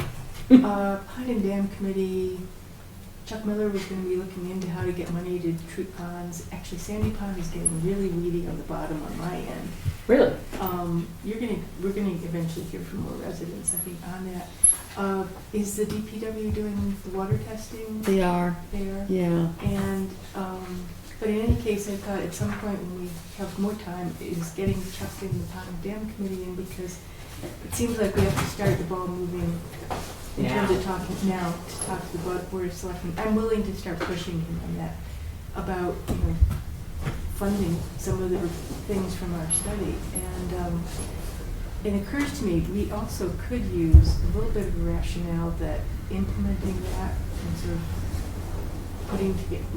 putting together some of the water data, et cetera, could be a task that goes along with our job description. Sure. It's on the position, so. Well, why don't we do this? Why don't we reach out? Have you been reaching out to Chuck, or are you? No, I didn't want to do that without. Bring I it. haven't had time, but yeah. Sure. I will. Well, why don't you reach out to Chuck? So let's assume, Brian, do you know what we have on our July 28th meeting right now? There's one project that's going to line up for August. We've got these various OCs, and other than that, I think it's mostly a clear slate. There's going to be Continuation. There's going to be maybe bringing up the order conditions and saying, these are good and you like these, and I can post those to the internet. There's going to be the enforcement policy, which Eugene, has reviewed, and I'll incorporate his edits. And, that's just basically, if you like it, we can send it to town council and, have that. But, those are all, relatively speaking, formalities. There's nothing of any weight. No, because we say that stuff, but going over the boilerplate conditions will. Well, I think you covered the vast majority of them in. And we're going to enjoy going over them all over again. You'll see. Just to try and get Chuck to our next meeting? I'm thinking August 11th. August Why don't we see, are folks going to be around in August? What day again? August 11th. It's the second Thursday in August. Yeah. Would you like any reading material? Anything to take home? Can we also invite Mark? Wetzel? Mm-hmm. Yeah, there's no reason not to invite him, that's for sure. Yeah. Especially to talk about the testing. Yeah. Actually, we should start nudging Mark about if he's going to, in terms of starting the paperwork on getting the easement, or getting the NOI for doing the directional drilling thing. Well, there's a whole bunch of things actually we should probably almost have twice a year have Mark come in to talk about some of these things. Yeah. Let's bring it up to him on the 11th. Okay. Because there's a lot of projects that he's got going on. We had talked about the once a year thing where he comes in and talk about his paving projects, etc. So maybe have one in the spring and then have another one in the fall, if for no other reason than to talk about what happened. I have an anecdote after the meeting. Okay. And this is your homework too. I tried to highlight everything that I wrote and added, and I tried to give purpose, like why I said what I said. I printed something that you sent, but this isn't it, right? I printed. This is the latest version where I've tried to. The only thing that's not here are the notes from the Mac model. But really, what I'm asking you to do is the same thing that Eugene asked. What is it that you're actually after, and what is it that you actually want? And there's one section especially where I don't know that you want to do it, but the idea is to say, the commission shall maintain 75% of the buffer area in air in a natural state to ensure blah, blah, blah. Is that the kind of concept that you want to say, 75%, is a good number because of fragmentation and quarters or something? Or do you want to say, maybe it's already gone. Maybe we want to maintain 50%. Do you want to give yourself a standard? Or do you simply want to take these things as they come and look at each one individually? Well, so let's do this. So let's say that during our July 28th meeting, let's stick to the boilerplate conditions. Because number one, we've got a bunch of conditions coming up that night. So let's go through all the boilerplate conditions because they're going to be super fresh in our mind. Perfect. We'll go through the new ones that were introduced during the last couple of hearings, and we'll go through the old ones, mind meld, and then go from there and come up with our new boilerplate list of conditions. So let's plan to do that on the 28th. On the 11th, we'll plan to have those boys come in, and maybe the right thing to do for that meeting is to have 15 minutes on the 28th to talk about what the heck is important to you and wetland regulations. And then that way, on the 11th, we're certainly not going to spend the entire night talking about the damn ponds. So, On wetland regulations or bylaw? the bylaw. So in other words, Because right. there's a difference. No, absolutely. But what are you headed toward? Yeah. Where are you going? What is it? And then at that point, that puts us in a position to put Brian in a position to do some homework to look up the science on those things. Yeah. Because like they talked about tonight, I appreciate that probably the science says that you need more than 100 feet for a true wetland corridor to make animals feel comfortable, et cetera, et cetera. But I don't think we have that. I don't think a lot of properties Anywhere. in here have more than Well, 100 feet to say. And that's one of the things I I have put in here, just 100 language-wise, feet. is, for the you know, corner. I said, all right, conceptually, what if you introduce buffers of up to 600 feet, because that's what they say for an effective wildlife corridor in many cases. But you'd be very specific about that. So like, let's say that would only apply to Long Pond or the mouth of Nonaquacious Brook, but, you know, right around Sandy Pond, right around Flanagan's, that'd be useless, it'd be ridiculous, so you don't bother. And so, It's the entire neighborhood. It's Right. not just a house. It's the neighborhood. It's right. the foxes But in the in streets. where there's Yeah. They still run down our wild street all the land, time. you protect that with a different frame of mind than you protect neighborhoods. Well, one of the other sides of this, and this is the thing that I remember even bothered me back then, was what specifically are you trying to protect? Because there isn't a whole lot of open land left to protect right now. Right. What are you protecting? With a very stringent bylaw that says in the open land areas, you might as well just list them off by address. In the open land areas at 125 Smith Street, the last one available, here's what you got, right? Well- And I'm not being fresh or flippant. Seriously, drive around, find me a spot that doesn't have all the trees cut down and a house on it. Pick one. And I did not use any of this language, but I found a really intriguing example of people or towns that base their buffer zone on impermeable surface within a watershed. And the pond report has maps in it that say each watershed, that was studied Mhm. has a certain percentage of impermeable surface. And so if you say, between 25 and 50% impermeable, you get a 400-foot buffer. Between 0 and 25, right. you get, and when you're in an obviously developed neighborhood, you go, oh, state minimum. That kind of and in the regs, you can call out specifically just like that. And then I would just have to tweak, that map essentially and say, all right, and you can have anyway, Well, yeah. thoughts, ideas. Well, It could be driveways, a lot of people on our street are putting in, bigger driveways and extending out right toward Flanagan's, right? And that's just increasing more impermeable surface, right? well, there's. Yes. It's just- So it sounds like the thing that we need to do is focus on what's upsetting to us or what are we trying to protect. And then, quite frankly, steal. Let's go look at other people's bylaws yes. and Yeah. figure out what they've done and look at the language that they've come up with and see if, all of a sudden you say, wow, those folks in Lancaster really nailed this one. And that's the part we want to incorporate. That's Yeah. not, A lot of the stealing will It's be just more smart. regulations, I think, right? well, Right. possibly, but at the Yeah, same but- time, yeah. one of the reasons to use like an MACC standardized bylaw Yeah. is that it will pass the AG, which is a huge Yeah. part of it. You're not starting from scratch. And has a chance of passing our town. meeting. Yeah. Well, Maybe.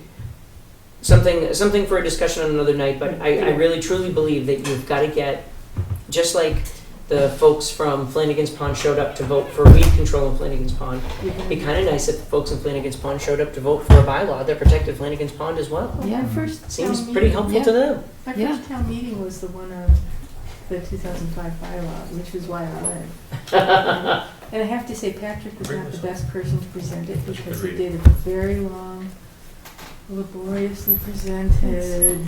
Let's not talk Okay. about it. It's- Can I ask Brian to just check with Misty, because I do have a serious question on the language of the CR for Kohler Place when they talk She about, and I have been yeah, back on and the, forth tag. but the language specifically for the beach, maintaining, improving, whatever the beach.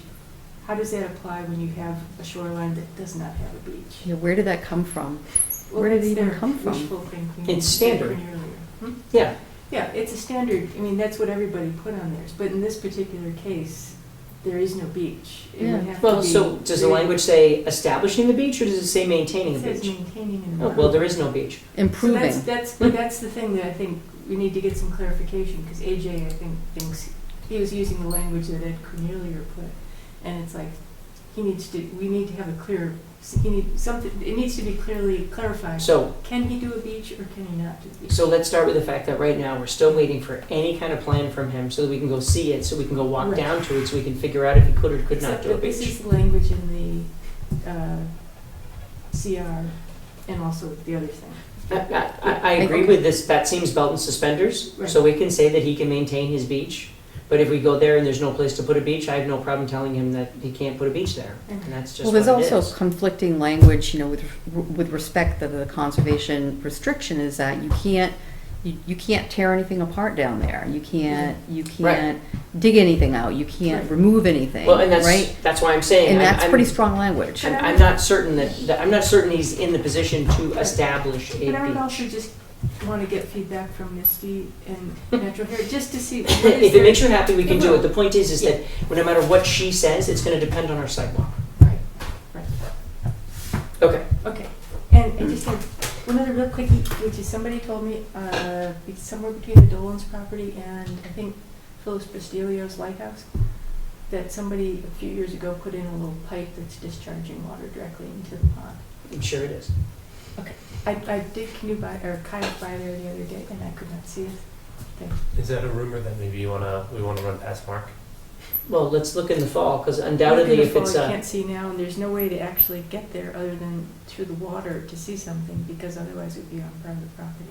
Right, And but it's would he have an interest in like somebody skipping out on the septic system? Oh, or no, something? no, it no, wouldn't be no, something. no, It would be no. drainage from It'd across just be the road, or basement drainage or something. I'm sure it's somebody's Basement. pump in their basement. Yeah, yeah. Alright. and it's direct discharge, so Yeah. that would be. Right, so it's disappointing, but at the Yeah. same time, it's not sewage. Okay. If it was sewage, you'd know by now, because they'd have the nice green plume right there at their yard. They have a lot of That's it for weeds. me. All right, CPC, Nothing new, other than planning board continues to not show up. excellent. Greenway, Green. you're skipping around. Oh, sorry, planning board. Kiosk? Kiosk was moved. That's wonderful. Looks great, the one on Oak Ridge. Yeah. I will pass through there this weekend. Storm water. Yeah. Open space, Meeting on the 27th again. master plan. No updates. Have they been kind of failing with the meeting and the getting together thing? No, there was one meeting, but it was just kind of a meeting to agree on another meeting. Which love was, that. I don't even know how wasteful. they're gonna get anything done. Sorry, this is public, but this is gonna be kind of an interesting process. All right, Jess, do you have any member updates, or did you already ask all your questions? I'm done. Jorge? No, how come that Pond and Dam is listed on here? I don't know, I guess I paid Brian off. Takashi?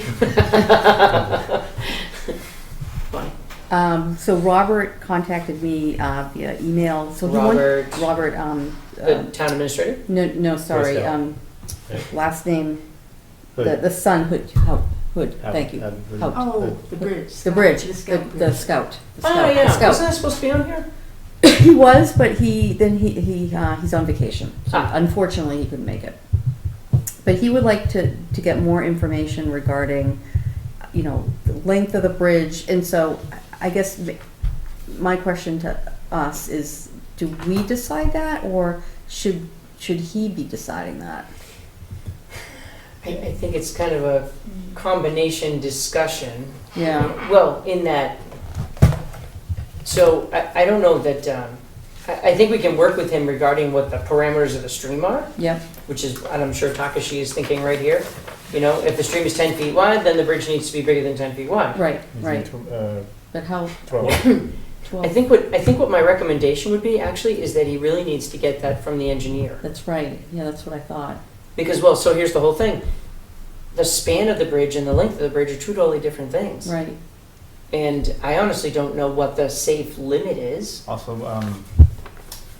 you should just double check with, well, I could talk to the engineers probably the best route. I was Cal gonna. Goldsmith did. Yeah, Cal. Yeah, it seems Yeah. to, it seems to be the place to Volunteer, start. right? Yeah. Right? Yeah. I mean, if you think about it, right, I'm going to assume that it's going to be a single span bridge. Okay, in that it's either going to be curved members or it's going to be long straight members. Okay, and so when you think about this, so the first thing I just did was I thought about a bridge right on the side of that the highway drives over, Mm-hmm. and most of the time they shrink the river or the stream so that they don't have to make as much bridge. Yeah. Right? Yeah. They're not leaving 10 feet on each side. Yeah. Okay, well, he's going to be in a whole different position. So Yeah. he's not going to want to pour these gigantic pads on each side to, No. to support this whole thing. So I would assume that he's going to end up with a longer bridge span. Yep. Yep. So that he, gets his pads a little bit farther Yep. away. Yep. But Yep. that's really, Prevent yep. yeah. Erosion. Go. Yep. And then just. Okay. And in fact, in that area, there's really not any vegetation at all. No. It's pretty sparse. It is not mapped as a stream, perennial or otherwise, so that's Oh. good. But Let's call that interesting. I don't But- know. but that doesn't mean we would necessarily want him to not follow the Best management practices. Right, right. No, Maybe absolutely. Bring in a dump truck and just fill it right in. It's already filled with rocks, so I don't know why he even needs A little to. more. So should I tell him to contact Cal and get specifications? Well, I for- kind of felt like that's what came out of our meeting. I know. I think he was. Yeah. I think he needs to. I think he needs take some steps. a little bit more guidance. I think Yeah. with Would regard to perhaps steps. starting with Mark. You could start with Mark. I guess so. The real reason that I certainly liked the idea of Cal helping him, not only because Cal volunteered, Mm. but also Cal just went through this. Yeah. Yeah. Yeah. Yeah. This is true. So, Yeah. so That's right. we were in a meeting talking about stream crossing, and the boy comes in and says, "I want to do a stream crossing know. project." Doesn't get any more appropriate than that. I know. So it really seemed like Cal was a perfect person to talk to, and again, Cal was really upfront about Yeah, offering to help the seemed boy out. So I don't know how you missed there. As Mark. Yeah, Right he's on just the as same- close as Mark. A block away, so. And the other benefit of it is that Cal's running a business, whereas Mark is running the DPW. Right. And Cal will be in a better position, most likely to make time for him. I think so. Whereas for Mark, it's probably a lot of hit or miss, and when Yeah. stuff goes wrong, it's Mark dropping everything to go do it. So. Yeah. I think Mark's got a lot on his plate right now. Right. So, no, I mean, All right, how's all right, it so- get any better than the guy who just designed the stream crossing, helping the kid with the stream crossing? All right, so I'll send back an email and tell him to contact Cal and that he and if he has questions, should he come to the next meeting? Yeah, tell Put him him at the that maybe the best thing to do is to sit with Cal and get some guidance, get some direction. Yep, Before he comes back. to before he us. comes back. Okay, Right, good. get Get a a sense of what he Get a needs to do. foothold on where. Yeah, get get a plan together. Yeah, get a plan together. Okay. We'd be thrilled to see him come in All with a right, sketch. with a plan. Use Okay. that expression. Okay. Thrilled to see him come in with a sketch. All right. Sketch has a totally different implication. A than plan.